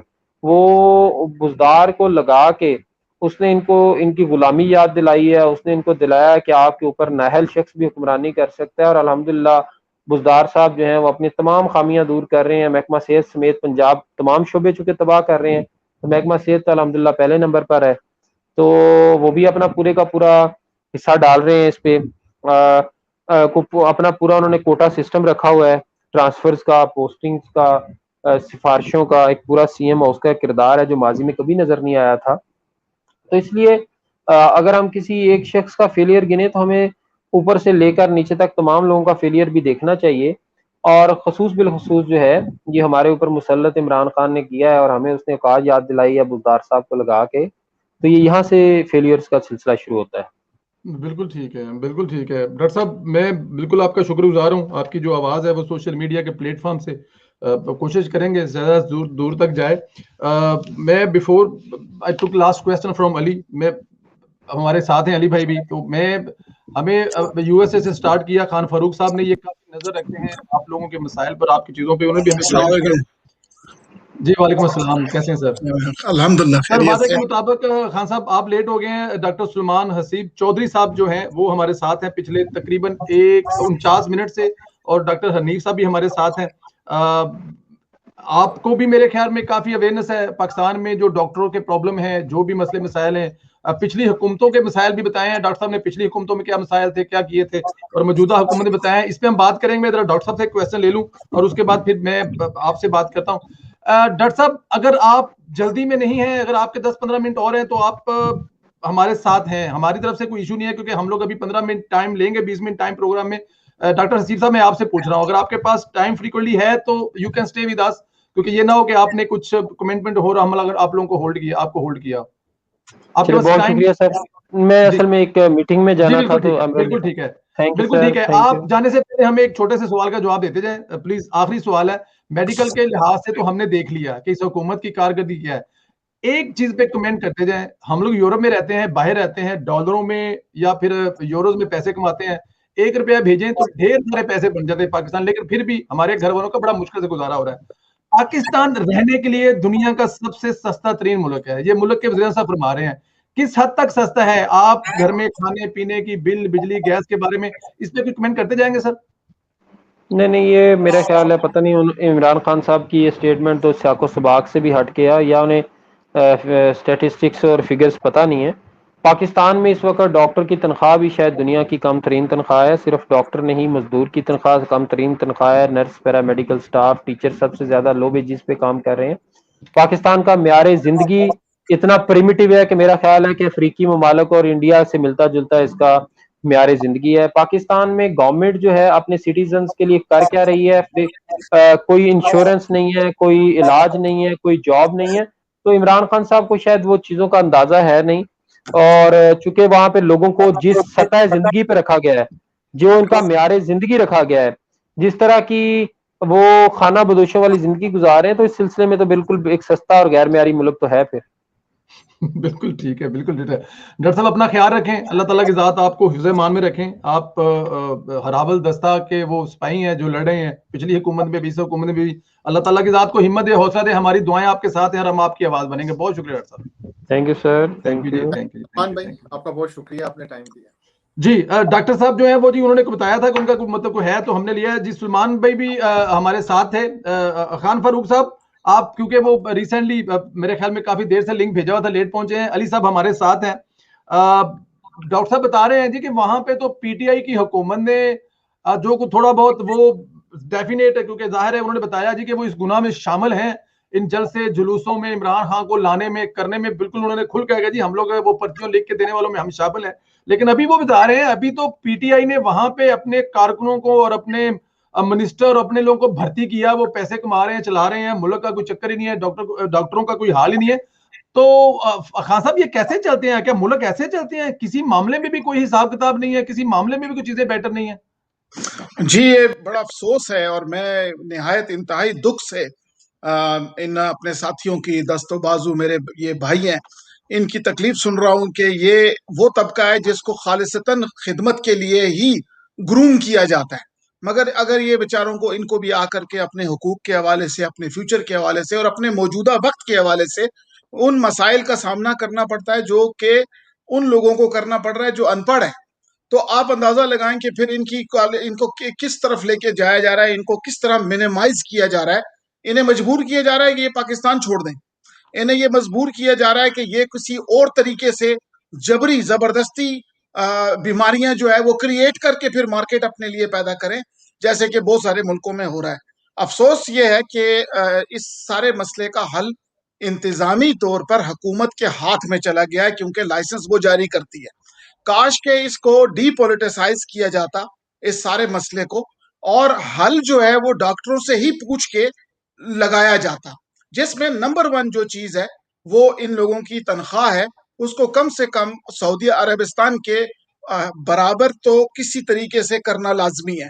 जो कोई भी डॉक्टर है जो जॉब कर रहा है गवर्नमेंट के लिए, फ्रेश ग्रेजुएट है, उसको उतने पैसे जो सऊदी अरब में मिलते हैं एक डॉक्टर को, कम से कम उतने उसको स्टार्टिंग में मिलने चाहिए, नंबर 1। दूसरी बात है, फिर उसके लिए उसकी स्पेशलाइजेशन, एक्सपीरियंस के लिए ऐसे मौके पैदा किए जाएं जिसके अंदर मेरिट के लिहाज ना हो, जरूरतमंद का लिहाज हो। याद रखना, एक अजीब सी भी बात कर रहा हूं कि मेरिट का लिहाज जरा कम करके जरूरतमंद को प्रायोरिटी दी जाए।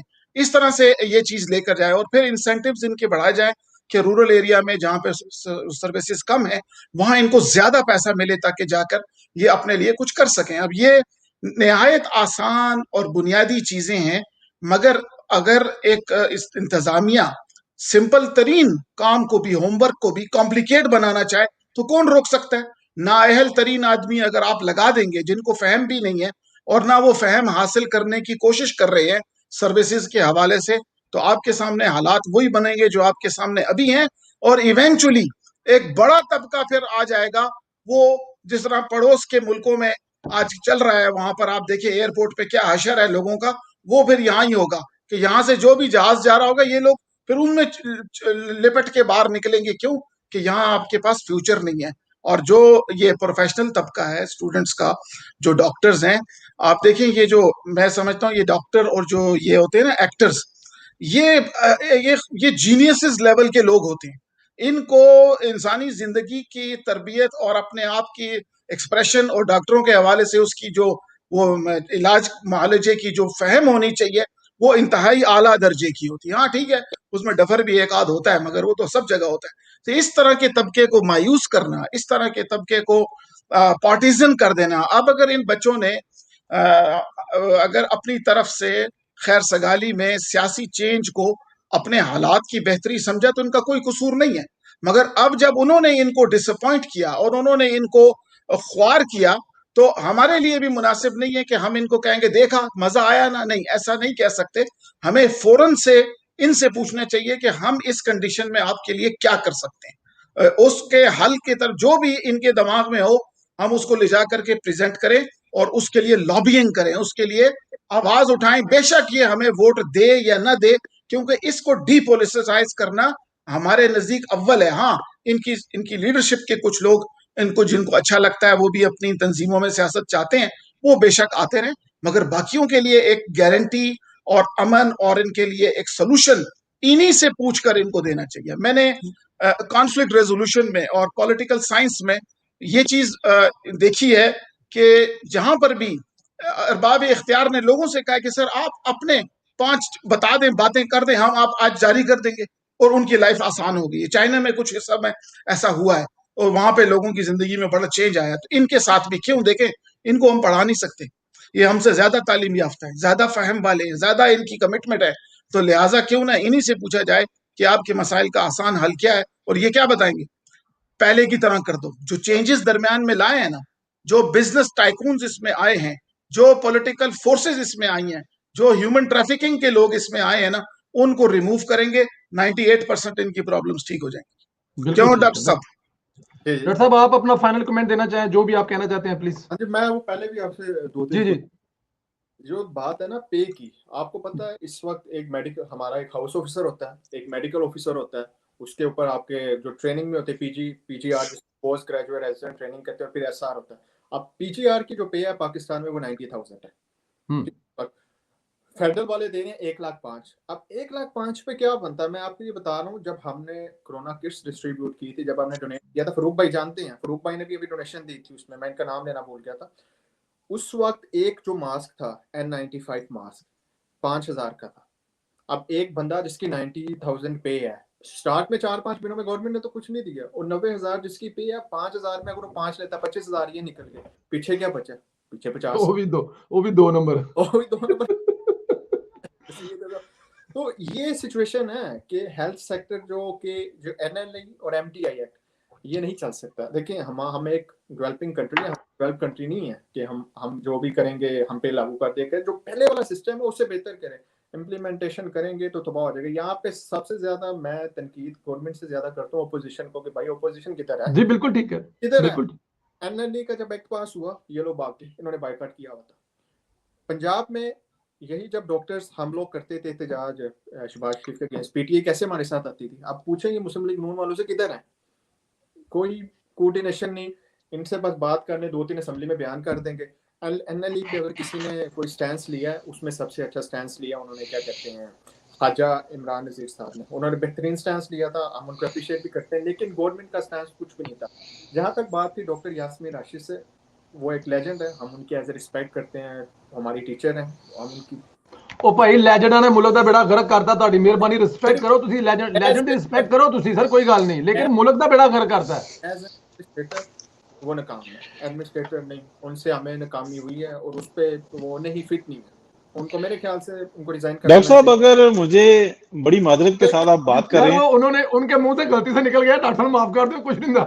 नहीं मैं सिर्फ ये पता, लीवर एंड ट्रांसप्लांट का जो इंडिया के अंदर जो एक आपको पता है कि लाहौर से जितनी कनेक्टिविटी पाई गई है, पूरा एक माफिया पाया गया, उसकी सरपरस्ती कौन कर रहा था और बिलियंस ऑफ रुपीस का ये बिजनेस किया गया, पीकेएलआई को बंद कर दिया गया, इसके पीछे एक पूरा गैंग है, मैं नाम नहीं लेना चाहता, उसके बाद भी आप ये कहते हैं कि टीचर हैं और रिस्पेक्टेबल हैं। डॉक्टर यास्मीन राशिद नहीं थे, ये आपको मैं गारंटी कहता हूँ, उसमें डॉक्टर यास्मीन राशिद का नहीं पार्ट था, वो जिनकी आप बात कर रहे हैं उनके भाई थे, डॉक्टर यास्मीन राशिद नहीं थे। सर आप ना बड़ी अदब के साथ जरा आप जो है ना इसको दोबारा इन्वेस्टिगेट कीजिएगा। मैं पर्सनली किसी डॉक्टर या किसी अथॉरिटी के भाई की बात नहीं कर रहा, एक बकायदा प्लान के थ्रू ये सब कुछ किया गया। मैं आपसे एग्री करता हूँ, वो गरीब अवाम के लिए एक बड़ा अच्छा प्रोजेक्ट था, डेफिनेट वो रोजी रोटियों पे मतलब वो आ रहा था, तो वो बिल्कुल वो काम था, ये वो हॉस्पिटल है, ये स्टेट ऑफ आर्ट हॉस्पिटल था जो पाकिस्तान की तारीख में कभी नहीं बना था। इसको जिन्होंने तबाह किया है, उसमें जो सीधी बात है, जो पहले लोग थे जिन्होंने हरकतें की थी, और आज आप देखें कि फिर उनके साथ क्या हो रहा है। आप उनको उनकी बात सर कुछ भी नहीं हुआ, मैं बड़ी माजरत के साथ, मैं इंटर नहीं कभी भी होता, संदीला साहब या खान साहब भी सोच रहे होंगे, लेकिन आप मुझे बताएं कि वो लोग जो जानों से गए और जानों से जा रहे हैं, मतलब किसी का भाई, किसी का बेटा, किसी का बाप जो है ना एक ऐसी डिजीज के अंदर आ गया, और स्टेट जो है ना वहां पे बजाय कि उसकी हेल्प करने के और वहां पे जो है ना नोट बना रही है, हम जज्बाती ना हो तो क्या करें। बात आपकी मैं एग्री करता हूँ, और आप देखें कि उससे फायदा उठाया पाकिस्तान पीपल्स पार्टी ने, अब वही वो लोग ले गए उधर गैम्बट में, और गैम्बट में वहां पे अब वो कैश करवा रहे हैं। सर आप डॉक्टर आमिर को वापस ला सकते हैं सर, दुनिया जस्ट आप उनको क्लिक करें, पूरी दुनिया जी। आप लोगों ने किया, कोई आएंगे? कोई भी नहीं आएगा। एक शख्स का लेक्चर सुनने के लिए संदीला साहब 3-3 साल वेट करना पड़ता है कि हम डायरेक्टली उस शख्स का लेक्चर सुन लें, और वो शख्स सब कुछ छोड़ के पाकिस्तान के यहाँ पे आ गया, उसको कैसे बेइज्जत किया गया, वो वापस चला गया, और जो डॉक्टर्स आए और फिर उनके साथ कितनी बड़ी टीम आई, सर कितना बड़ा रिसर्च इंस्टीट्यूट था, इस वक्त तक पूरी दुनिया से लोग पाकिस्तान आ रहे होते, उसका जो हशर किया गया। मैं आप बात कंटिन्यू करें, मैं ऐसा करता नहीं, लेकिन मैं जज्बाती हो गया। आप बिल्कुल बेहतरीन की, ये बात मानने वाली है, जो पीकेएलआई के साथ किया गया वो इस गरीब अवाम के सबसे बड़ा बदला लिया गया। जिसने भी ये हरकतें इन्होंने की थी पीकेएलआई में, देखें वहाँ पे फ्री ऑफ कॉस्ट ट्रीटमेंट होता था। डॉक्टर सईद जो लेजेंड है, जहाँ पे गोरे भी उन्हें उस्ताद मानते हैं अपना, उनके साथ जो किया गया, तो जो जिन लोगों ने किया वो सबको पता है। अलबत्ता जो डॉक्टर यास्मीन राशिद है ऐसे टीचर हैं, लेकिन एडमिनिस्ट्रेटर वो बिल्कुल नाकाम है, बहुत मायूसी हुई है। डॉक्टर्स को सबसे ज़्यादा मैं कहता हूँ इस वक्त हेल्थ सेक्टर को डिस्ट्रॉय में उनका भी पार्ट है। और दूसरी बात प्रवेश भाई, जो आज़ाद कश्मीर के डॉक्टर्स जी इस पे आखिरी कमेंट कर लें, उसके बाद फिर हम लोग इसको आगे कंटिन्यू करेंगे। आज़ाद कश्मीर के, आपको पता है आज़ाद कश्मीर में सबसे कम पे थी डॉक्टर्स की पूरे पाकिस्तान पे। वहाँ पे जो हाउस ऑफिसर था उसकी 38,000 पे थी, पंजाब में वो 58 है, KPK में 75 है, फेडरल में 90 है, और वहाँ पे जो मेडिकल ऑफिसर था पाकिस्तान में 90 है, वहाँ पे 50,000 थी। अब वहाँ पे गवर्नमेंट थी मुस्लिम लीग नून की, और मुस्लिम लीग नून के पास अच्छा खासा फंड था वहाँ पे। मैं एक सियासी बात भी करूंगा, जब मियाँ साहब जब ये डिस्क्वालीफाई होके गए थे तो उन्होंने फंड दे दिए थे उनको, बड़े अच्छे खासे आज़ाद कश्मीर वालों को फंड दिए थे। और जो रही सही बात, जो आखिरी 2 ईयर्स थे वहाँ पे उनको फंड नहीं मिले, वहाँ पे डॉक्टर्स एहतजाज करते रहे हैं। हमने मीटिंग करवाई, वो मैंने एक डॉक्टर के थ्रू, वो उनके जानने वाले थे, क्या कहते हैं, एहसन इकबाल साहब ने उनके साथ मीटिंग की, और वहाँ पे उनको यकीन दिलाया जुलाई में कि हम आपकी पे बढ़ा देंगे। अब जो उनकी पे बढ़ाई गई वो इलेक्शन से 2 महीने पहले बढ़ाई गई, और उस वक्त पे बढ़ाने से पहले डॉक्टर्स को उन्होंने तशद्दुद किया, डॉक्टर्स को बिला वजह जेलों में बंद किया, और वहाँ पे कोई कसूर भी नहीं था। और वो जिस बंदे ने किया, तो जिस बंदे के ऑर्डर पे हुआ था, उसको भी सबक बड़ा अच्छा मिला है वहाँ पे। आखिर वो 30-35 साल बाद उसको सबक मिल गया कि जो इस बंदे को शिकस्त हुई है। जब आपका ये बिहेवियर होगा, सॉरी टू से, जो पंजाब में भी मुस्लिम लीग नून का जो बिहेवियर है, वो कहाँ पे वो पोजीशन कर रही है बताएं। डॉक्टर्स कहते हैं कि कोई ओपोजिशन वाला बंदा हमारे पास है, वो लिफ्ट नहीं कराते, वो उनसे मिलना चाहते हैं, वो मिलते नहीं। जब आप ये बिहेवियर रखेंगे तो आप क्या समझते हैं कि शायद ये आपको ही वोट देंगे, तो ये अब ऐसा नहीं होगा। पीटीआई ने जो करना था वो करती है, लेकिन यहाँ पे भी इन्हें सोचना चाहिए कि हम क्या कर सकते हैं और हमें डॉक्टर्स के साथ क्या करना चाहिए। तो ये देखने कि ये आज़ाद कश्मीर की में ये था, और अब आपने भी देख लिया जो आज़ाद कश्मीर में हाल हो गया। तो जी बिल्कुल ठीक है। आप ये डॉक्टर्स ने, हम नहीं कहते शहबाज शरीफ से हमें हजार इख्तिलाफ थे होंगे, लेकिन एज एन एडमिनिस्ट्रेटर अगर आप उनकी कारकर्दगी देखें तो उसका कोई मैच नहीं है। जी बिल्कुल, वो डॉक्टर हसीब साहब भी जो है बहुत सारी चीजें हमें बता गए हैं, बहुत सारी चीज। तो ये चीजें हैं, और इस वक्त मैं आपको एक और भी लास्ट में कमेंट कर दूं, ये जो टीएमसी इस वक्त जो बना ना, यहाँ पे सारे इनके अपने बंदे हैं, कोई डॉक्टर्स का इस वक्त हकीकी बंदा कोई नहीं है। नाम तो सारे डॉक्टर्स के लगाते हैं ना, हाँ तो मोस्टली डॉक्टर्स नहीं है, लेकिन उनमें कोई बंदा डॉक्टर्स के साथ सिंसेयर नहीं है। ये एग्जामिनेशन पे एग्जाम आ रहा है, ये जानबूझ के, अगर इमरान खान साहब ये करना चाह रहे हैं कि मैं मेडिकल सिस्टम को इतना स्ट्रिक्ट कर दूं डॉक्टर बाहर ना जाए, तो जिसने बाहर जाना उसने जाना है। लेकिन इस वजह से आप ये देखेंगे कि इन फ्यूचर बहुत से जो यंग डॉक्टर्स हैं वो चले जाएंगे, और वही बंदा इधर रहेगा या जिसको अनफॉर्चुनेटली फाइनेंस का इशू है या जिसकी कोई फैमिली प्रॉब्लम है, या जिसको कोई हायर नहीं करता। हाँ, लो क्वालिटी स्टफ रह जाएगा, हाई क्वालिटी स्टफ फिल्टर हो जाएगा। 5 साल यार हम एग्जाम देते हैं और आपको ये पता है कि 50% वाला पास होता है और 49 पे सप्ली आ जाती है, 49 पे, और फिर 5 साल बाद यूनिवर्सिटी का एग्जाम पास करें, फिर इनका एग्जाम दो, और उसकी जो पासिंग परसेंटेज है वो 70% है। अगर कोई वहां पे फेल हो गया उसके जाया, और जितने इन्होंने, और इसका एक और मैं बता दूं, जो यहाँ पे जो पीएमसी ने जो पावर्स दी हैं प्राइवेट माफिया को, उनकी मर्जी, प्राइवेट माफिया को अपने पावरफुल कर दी है, और जो दूसरे जो यूनिवर्सिटीज हैं जो कि एग्जामिनेशन कंडक्ट करती हैं उन पे भी इनकी पोजीशन नहीं रहेगी फिर। तो ये सिचुएशन है इस टाइम के, आप देख लें कि जो मेडिकल सेक्टर का हाल है, और डॉक्टर आप जिस मर्जी से पूछ लें, और इसमें सबसे ज्यादा जो इनका इंसाफ मेडिकल जो फोरम है पीटीई वालों का, ये अकाउंटेबल इनको देना पड़ेगा। आज नहीं देंगे तो कल तो इनसे बात होगी कि भाई आप इसमें गवर्नमेंट में हैं, आपकी पार्टी की गवर्नमेंट है, आपने क्यों रेजिस्टेंस नहीं की, ना आपने एमटीए एक्ट में रेजिस्टेंस की, ना आपने ओएनएल एग्जाम पे किया। जो न्यू खपत है बच्चों की, जो न्यू ग्रेजुएट है, वो बेचारे पछता रहे हैं कि यार हम क्या करें।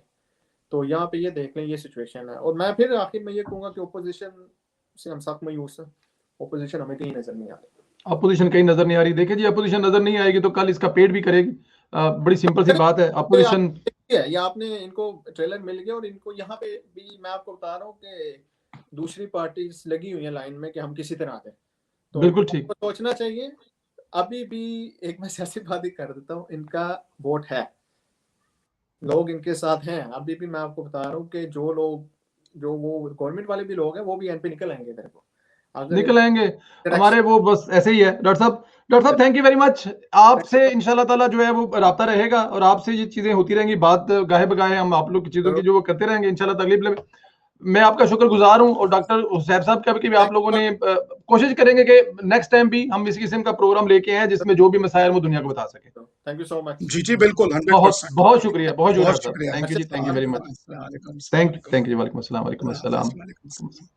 ਜਹਾਜ਼ਾਂ ਦੇ ਪਈਆਂ ਨਾਲ ਬੰਦੇ ਚੰਬੜ ਕੇ ਬਾਹਰ ਜਾਣ ਡਏ ਨੇ। ਤਾਲਿਬਾਨ ਤੇ ਕਹਿੰਦੇ ਨੇ ਅਸੀਂ ਕੁਝ ਕਹਿਣਾ ਹੀ नहीं किसी ਨੂੰ।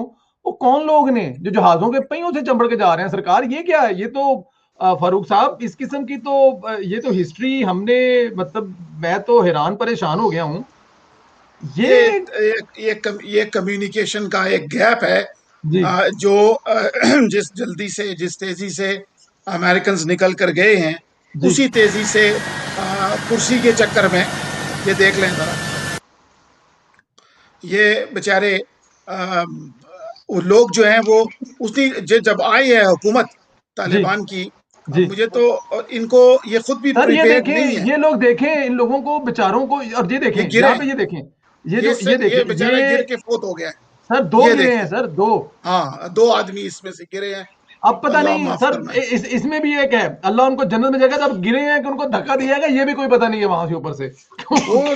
वाली गल कोई नहीं, किसी की जान नफ्सी का आलम है सर बेचारों का। और ये आज उनके मुल्ला ब्रदर साहब ने जो अगले प्रेसिडेंट नामजद होंगे, उन्होंने ये ऐसे बड़ी अच्छी एक बात फरमाई है। उन्होंने कहा है कि ज्यादा तकब्बर से बचो और ज्यादा जश्न मत मनाओ कि हमारा तालिबान का इम्तिहान अब शुरू हुआ है। और फिर उन्होंने खास तौर पे सलीम साफी साहब ने ये तर्जुमा करके सुनाया कि उन्होंने पाकिस्तान से कहा कि वहाँ जो लोग हैं जो वो वहाँ जश्न मना रहे हैं, इसकी कोई गुंजाइश नहीं है, क्योंकि पाकिस्तानियों का भी इम्तिहान अब शुरू हुआ है। आप समझे ना? हाँ, क्योंकि ये तो अब पूछा जाएगा ना कि तुमने एलाई बन के किसके तुम एलाई बने थे? तुम्हारी शरीयत में एलाई बन करके मारना कैसे जायज हो गया था? हाँ, अलबत्ता ये जो अफगान है, ये थोड़े दिनों में इनको ये ठीक हो जाएंगे, इनको सबक आ जाएगा। उसके बाद इनको बहुत जरूरत पड़ेगी हर जगह पर हैंड होल्डिंग की। रिसोर्सेज, नकद पैसा भी हो तो फिर भी आपको अकल चाहिए होती है उसको इस्तेमाल करने के लिए। और इनकी कम्युनिकेशन में एक ये फ्लॉ था जो इनको ऐलान इस तरह से पहले करने चाहिए थे कि ये कंडीशन ना पैदा होती, ये खौफ व हरास ना पैदा होता और मजीद लोगों की जाने, यानी अभी इस वक्त कोई जंग तो नहीं हो रही ना, गोली तो नहीं चल रही, ये लोग फौत हो रहे हैं। अगर फारूक साहब मैं अगर आपको रोक सकूं या टोक सकूं, मैं जुर्रत या हिम्मत कर सकूं, तो ये सिर्फ और सिर्फ माहौल तो एयरपोर्ट पे है। पूरे अफगानिस्तान में तो किसी जगह पे ऐसा कोई माहौल ही नहीं है। पूरे अफगानिस्तान में मेरे पास कुछ दोस्त बैठे हुए थे आज, तो वो बात ये कर रहे थे कि अगर देखा जाए तो ये कू नहीं हुआ, ये कब्जा नहीं हुआ, ये कुछ भी नहीं हुआ। ये तो ऐसा लगता है जैसे इलेक्शन हुआ है और एक हुकूमत ने दूसरी हुकूमत को हैंड ओवर कर दी है।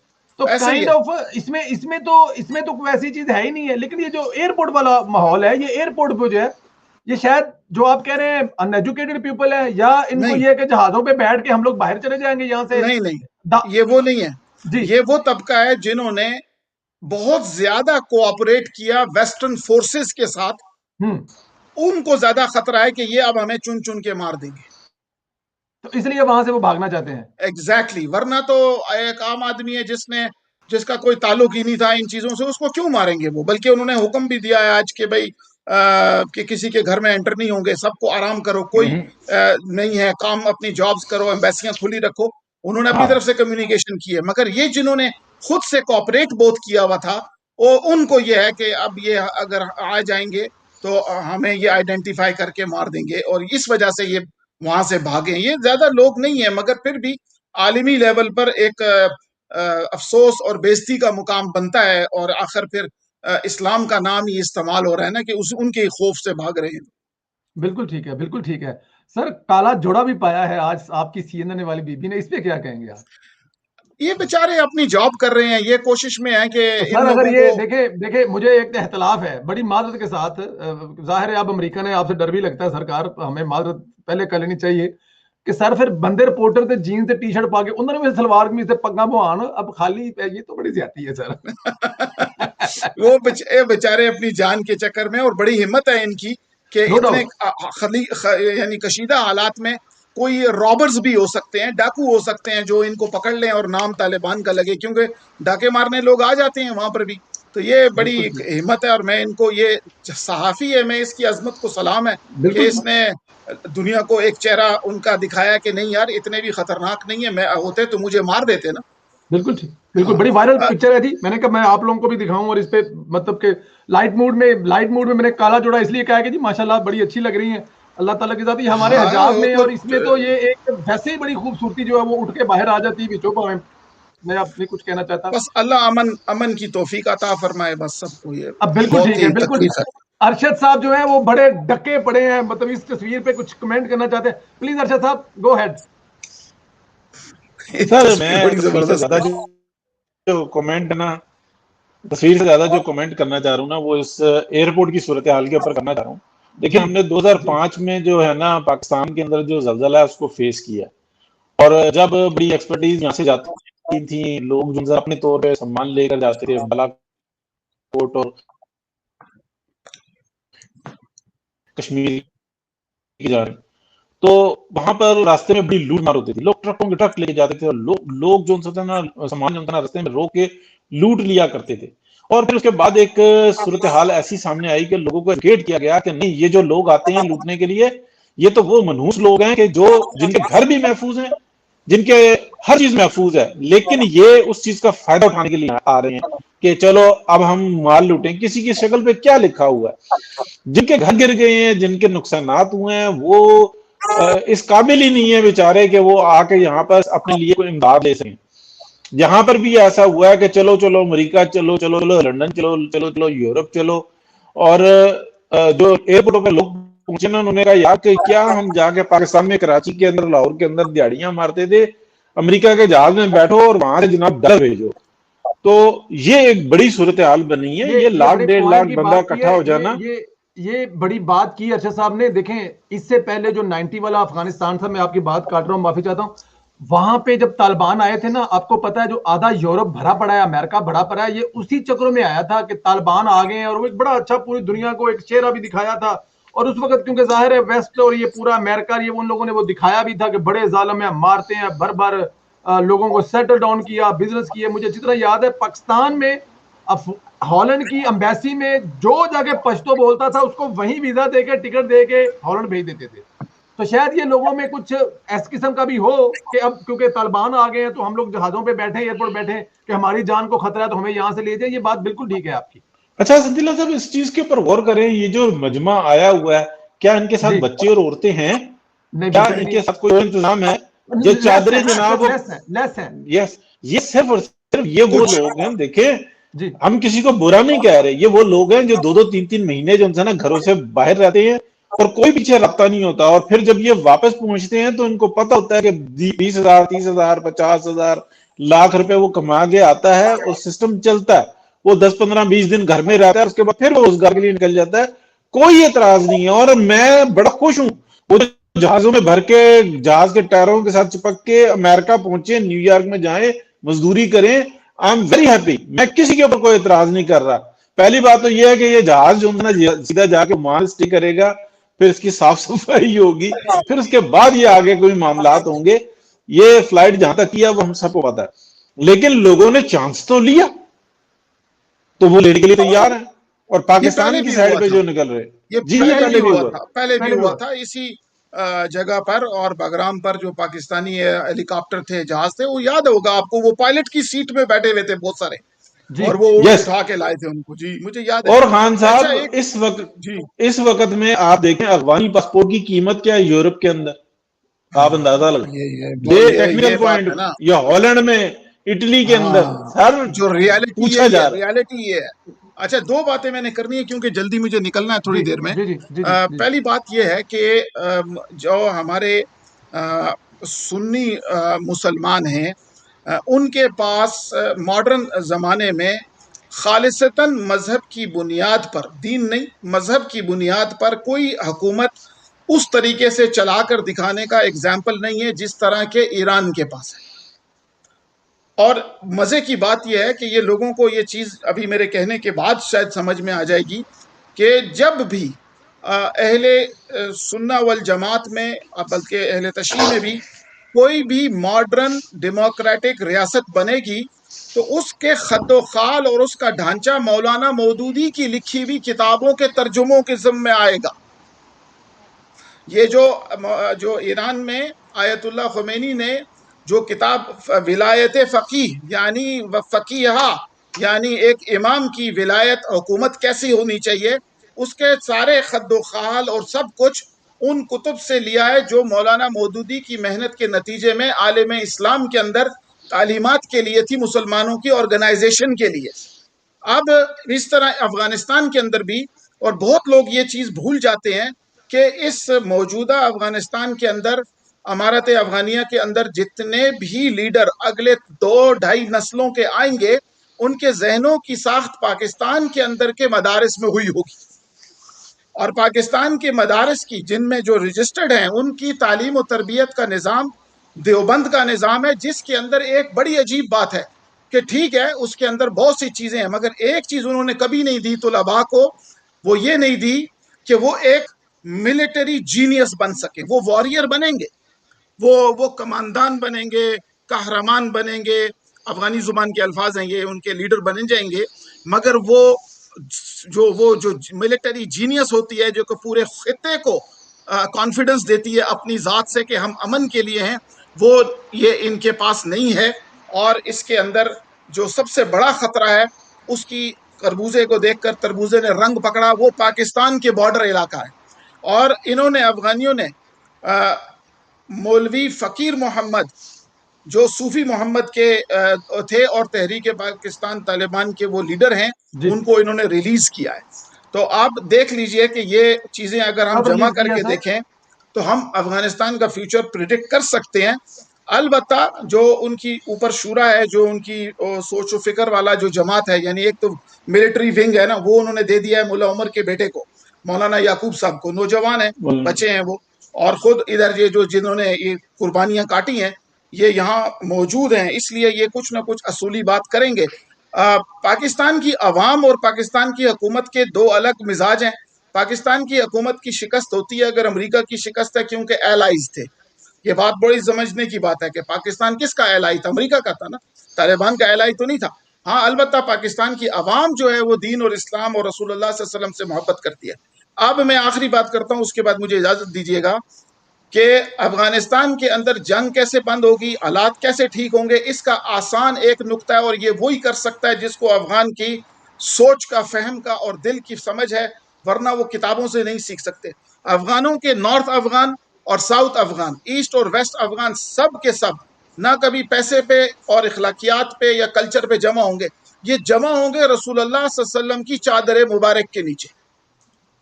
ये रसूलुल्लाह सल्लल्लाहु अलैहि वसल्लम की चादर को अगर चारों कोनों से ये पकड़ेंगे तो ये उस वक्त जमा होंगे। इस चीज को पिछले जो तालिबान फेज नंबर 1 जो था, उसके जो मुल्ला मोहम्मद उमर साहब थे, वो इस बात को उनको उलमा ने शूरा में समझाई थी कि आप जो वहां पर म्यूजियम में रखा, तो क्या मतलब होता है इसका? Islamic symbolism. अगर इसको सारे मुसलमान मुल्क, तुर्की, पाकिस्तान, ताजिकिस्तान, उज्बेकिस्तान और हिंदुस्तान भी इसमें ले आओ, इंडिया को भी कोई मसला नहीं है, हम कंट्रोल करते हैं इस जमीन को, ये सारे के सारे इस बात पर इनको कायल करें कि भाई आप अपने वतन के अंदर एक दूसरे पे बसदकाए मोहम्मदी सल्लल्लाहु अलैहि वसल्लम जुड़ जाएं, तो ये जुड़ जाएंगे और फिर इसके बाद यहाँ पर इंशाल्लाह फिर वो खुशी की अलामत होगी, वरना ये आपस में लड़ लड़ कर बीमार रहेंगे। और जब ये बीमार होंगे तो हम मजबूर पड़ोसी हैं, घर वालों के अंदर पड़ोस में शादी हो तो ढोल फिर हमारे कानों में बजता है, और वहां जनाजा हो तो बहन की आवाज भी फिर हमारे घरों में आती है। हम इस मजबूरी में इनके साथ फंसे हुए हैं अभी फिलहाल। अच्छा, मैं इस पे एक छोटा सा कमेंट जरूर करना चाहूंगा। हमें बड़े अच्छे तरीके से याद है कि 96 और 7 वो दौर था कि जब तालिबान ने मुकम्मल तौर पे या 80-85% जो अफगानिस्तान था उसके ऊपर रूल करना शुरू किया और पाकिस्तान ने उनकी हुकूमत को एक्सेप्ट भी किया। बाद अजान जो उनसा सऊदी अरब और एक दो मुल्क और थे जिन्होंने प्रॉपर एम्बेसीज भी नहीं खोली थी, जस्ट जबानी जो उनसा ना उसको एक्सेप्ट कर लिया था। लेकिन तालिबान को ये बहुत अच्छे तरीके से याद है कि उसके बाद वो पाकिस्तान की हुकूमत उसका तख्ता उल्टा गया।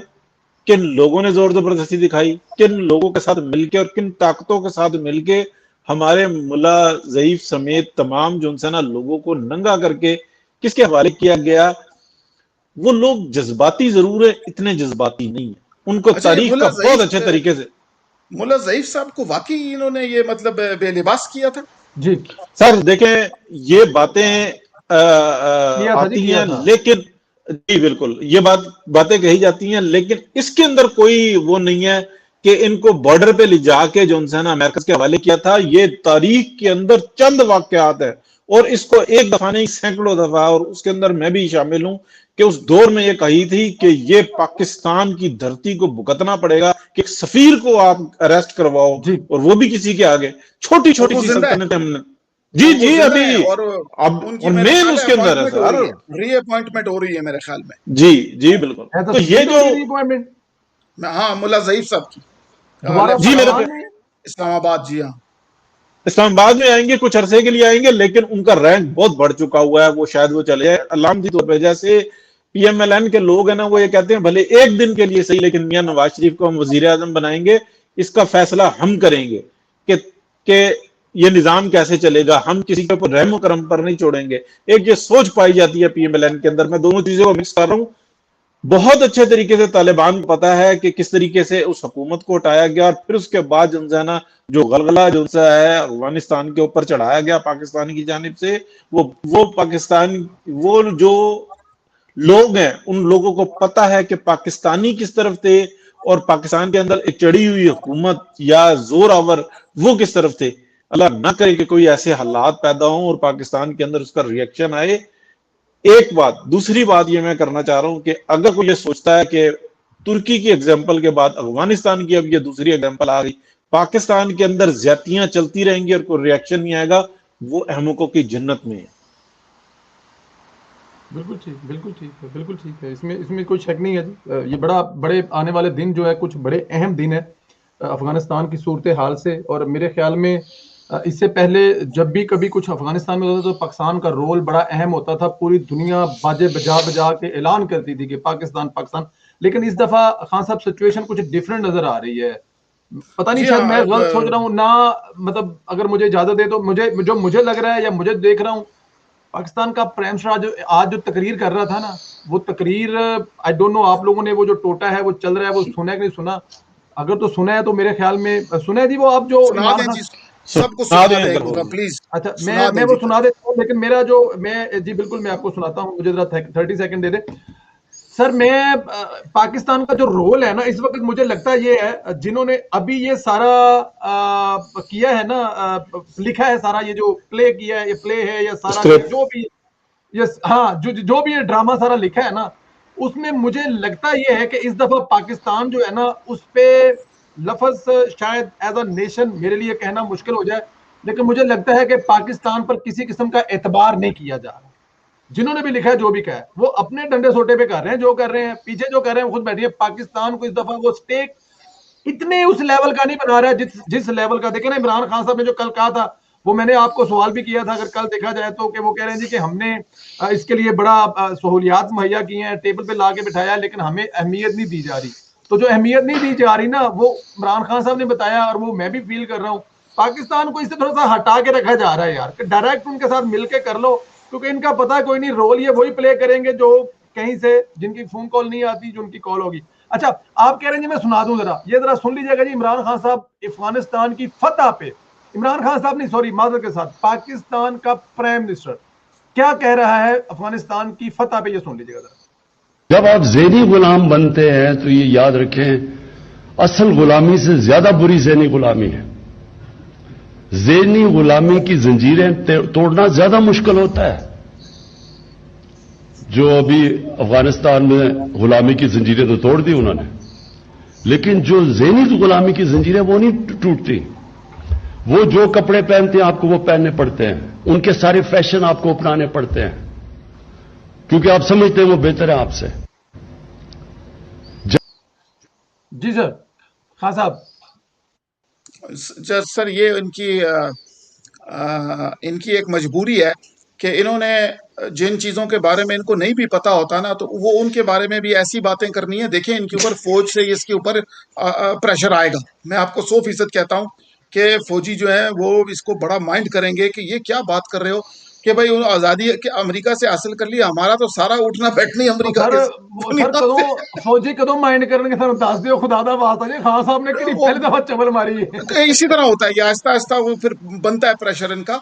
और ये खान साहब को तो समझ नहीं है। मैं रात को मुझसे पूछा गया एक शो में कि खान साहब ने कुछ खास ध्यान नहीं दिया इनकी तरफ जो है अफगानिस्तान के इशू पे, तालिबान के। तो मैंने आगे से जवाब ये दिया कि खान साहब जब तालिबान को देखते हैं ना तो उनके चेहरे में इनको मौलाना फजल रहमान साहब नजर आते हैं, तो लिहाजा ये तो उससे डरते हैं, तो लिहाजा उस तरफ का मुंह इतनी आसानी से और अकेले तौर पे नहीं करते, एक भी बयान नहीं देंगे ये अभी वो पोजीशन में। उसकी वजह यह है कि वहां वालों को, अफगान वालों को भी पता है कि ये भी नकली तरीके से हुकूमत में आए, आलमी इदारों को मालूम है। देखिए फोन जिसका आना था ना वो सेक्रेटरी ऑफ डिफेंस जो है उनका आ गया बाजवा साहब को, फिर कोर कमांडर्स की मीटिंग भी हुई, फिर वो जो ब्रीफिंग हुई जिसके अंदर बताया गया। और याद रखिएगा कि खान साहब ने बाकायदा ऑफिशियली तौर पर हमारी मिलिट्री को ये कहा हुआ है कि ये आप लोगों का बनाया हुआ इशू है, तो आप लोग डील करें, मुझे जनाब इस मामले में ना घसीटें।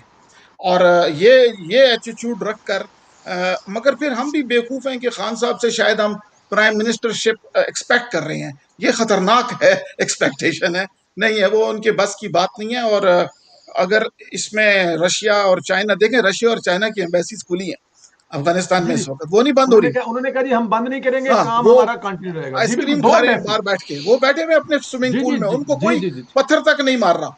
तो अब सऊदिया ने भी अलामती तौर पे अपने एम्बेसडर्स वापस बुला लिए हैं। और ये बाकी तो चलो उनका निकलना हमारे वाले बहुत वो कपड़े बदल के, यूनिफॉर्म बदल के बहुत पहले आ गए थे वापस।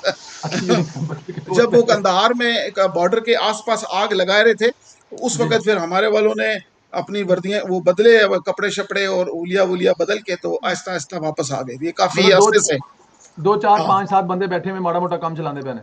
वो मजबूरी होती है, क्योंकि वो फिर एक क्या कहते हैं, एक चैनल रखना पड़ता है, क्योंकि इंडियंस जो हैं वहां पर ये काफी बहादुर किस्म के इंडियंस आए हुए हैं। और मैं बड़ा हैरान होता हूं कि ये इंडियंस जब अफगानिस्तान में अपने कुछ ऐसे लोगों को भेजते हैं तो मैं उनसे नाम पूछता हूं, तो वो नाम ये नहीं होता कि चरण कुमार या रमेश मिश्रा, नहीं, वो होता है सैयद सिबगतुद्दीन, हैदराबादी मुसलमान होता है, और वो अरबी भी जानता है और वो दरी भी जानता है और पश्तो भी जानता है। वो इसीलिए और ट्रेन किए जाते हैं ना इन चीजों के और लिए ट्रेन। और बड़े हाई लेवल के ऑफिसर्स होते हैं। और वो मैं उनसे जब यहाँ पर आते हैं मीटिंग्स में, तो फिर हम उनसे पूछते हैं कि तुम लोगों को, तो वो कहते हैं नहीं भाई, हमारे आबा अजदाद ही अफगानी थे और अब हम इंडियन फॉरेन सर्विसेज में आए हैं और फिर यहाँ आकर के इनके साथ मामलात कर रहे हैं और तालिबान से भी कर लेंगे। आप हैरान हो जाएंगे, क्योंकि हेल्थ केयर में, एजुकेशन में और सर्विसेज में तालिबान को क्या झगड़ा होगा? वो सड़क तो किसी की भी बनाई हो, है ना?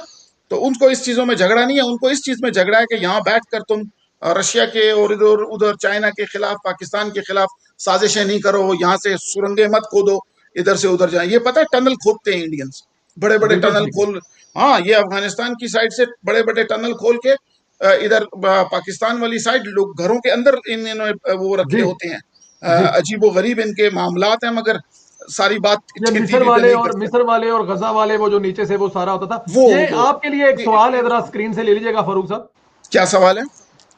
सबीना इकबाल खान। फारूक साहब, आपको शायद मालूम हो कि अमेरिका का रिहायशी एक झील वाला डॉक्टर था जिसने कहा था जब जीते थे, याद हो आपको, एक झील वाला, पीछे उसके स्विमिंग पूल था और वो ऐलान कर रहा था कि पाकिस्तान में इमरान खान की हुकूमत आ रही है, मैं तो जा रहा हूं भाई, मैं तो हमेशा के लिए जा रहा हूं वहां पे, बड़ा ये हो गया वो हो गया। तो वो मेरी बीवी ने भी रिजाइन कर दिया, हमने सामान लपेट लिया, वो कैलिफोर्निया वाले, उनका क्या नाम था अर्शद साहब, डॉक्टर, उनकी जमात भी थी ना अपनी एक, कोई जमात का नहीं मालूम, लेकिन ये है कि सारी आईडीज उन्होंने ऑफ कर दी थी। उस डॉक्टर ने अब, क्योंकि वो डॉक्टर था उस वक्त, तो कहते ना एक बादशाह थी तो पाना सिकटाना खोखा थी, उस डॉक्टर ने अपना गाड़ी मैकेनिक का काम सीख लिया, क्योंकि उसको वो उसको मस्जिद में और एरिजोना की एक मस्जिद में भी वो गए थे, तो बाद में वहां जो लोग थे वो उनको पड़ गए, और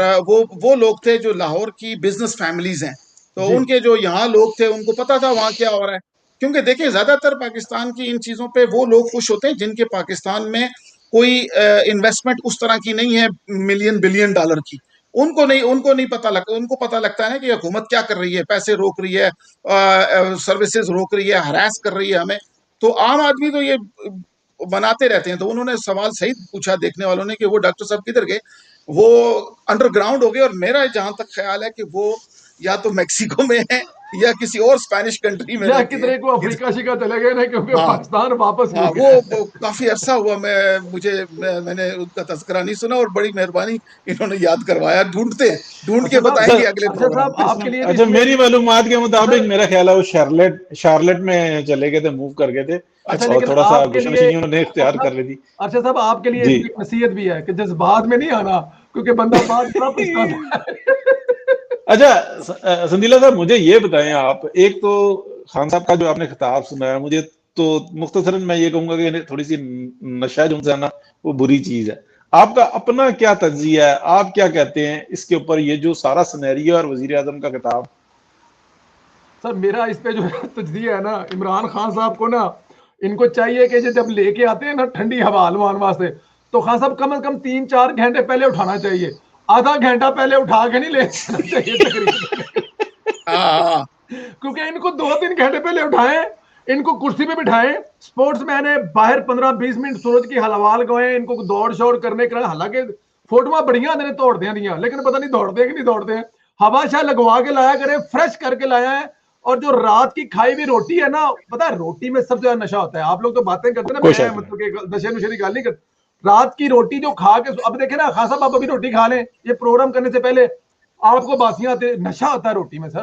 तो जरा सुबह नाश्ता खान साहब को घट करान, रात की रोटी छेती खुआ दें, और इस किस्म की एहतियातें करें, तो शायद ऐसी बातें ना करें। ये सारे अब बस उसी चक्कर में कर जाते हैं। शुरू से करते आ रहे हैं। इनके पास लिखी हुई चीजें कोई नहीं है, क्योंकि ये अकले कुल हैं, ये किसी की मानते नहीं है, सुनते नहीं है, और इनके नजदीक किसी की जरूरत नहीं है जो इनको बता सके, समझा सके कि हाँ साहब ये ऐसे न ऐसे करें। मैंने परसों एक अपनी जिंदगी का बेहतरीन इंटरव्यू किया है। ना मैं कोई एंकर हूं, ना मुझे किसी को पढ़ना लिखना आता है, बट जो कर रहे हैं वो कर रहे हैं। इरफान सदीकी साहब का जो इंटरव्यू मेरी जिंदगी का एक one of the best interview है, वो मैंने तो सिर्फ 30 सेकंड का सवाल किया है। बेस्ट इंटरव्यू है कि जो उन्होंने कहा है कि नवाज शरीफ साहब सुनते भी थे और सबकी सुनते थे, और जब राय देने वाले एक साइड पे ज्यादा होते थे तो जो वो कह रहे थे उससे पीछे भी हट जाते थे।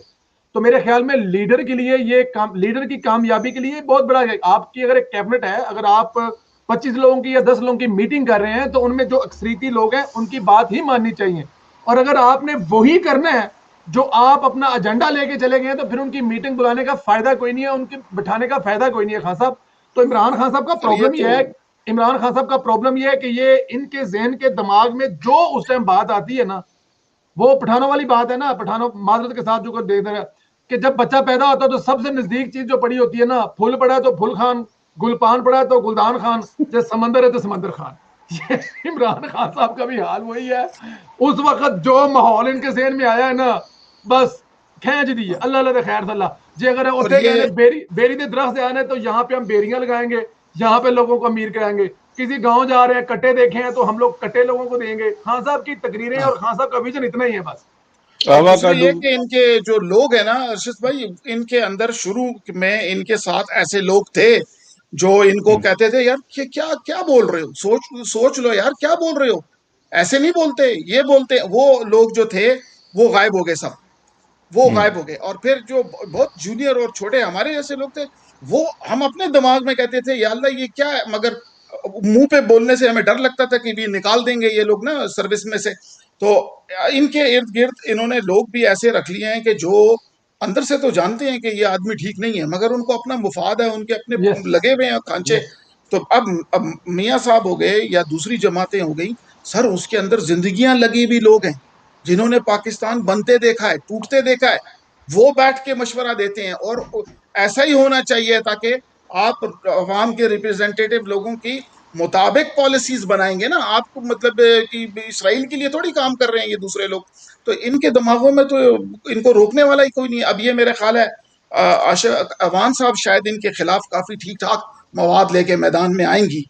उम्मीद है हमें कि वो फटेंगी। और वो इसमें जरा मैं एक चीज ऐड कर दूं, वो लाएंगे नहीं, उनको दे के भेजा जाएगा अगर ये ज्यादा मुनासिब हो जाएगा मेरे ख्याल में। हाँ, क्योंकि एक बहुत बड़ी तादाद में सियासतदानों की पंजाब में इनके बहुत नेगेटिव चल रहे हैं। और हबीब अकरम साहब का जो सर्वे किया गया है उसमें तो उनको वो बंद करना पड़ा रिकॉर्डिंग। लोग माँ बहन की गालियों पे आ गए सड़क के ऊपर लाहौर में। बिल्कुल ठीक है, बिल्कुल ठीक है। मुझे इजाजत दीजिए, आप कैरी ऑन करें, इंशाल्लाह बाद में बिल्कुल हमें भी इजाजत दीजिए। कल इंशाल्लाह ताला हम मारिया सुल्तान साहबा के साथ करेंगे क्योंकि वो भी इस पे काफी गहरी नजर रखती हैं।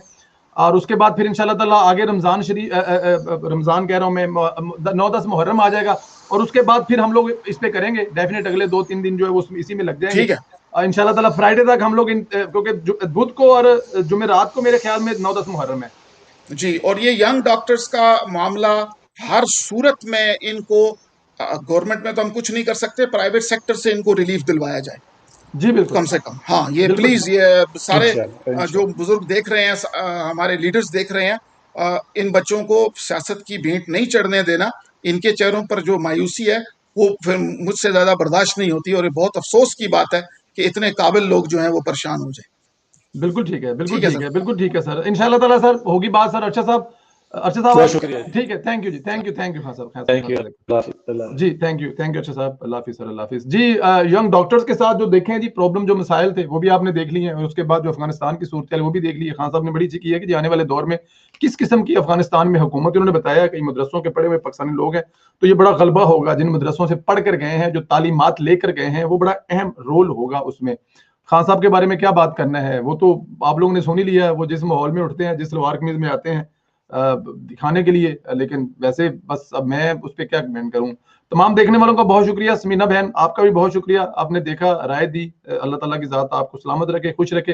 दोस्तों अपना ख्याल रखें। कल इंशाल्लाह ताला मारिया सुल्तान साहब हमारे साथ होंगी। अल्लाह, थैंक यू वेरी मच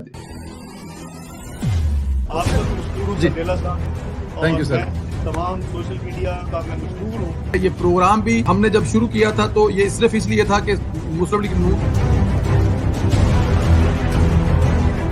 खास पर मरियम नवाज साहबा की जो आवाज है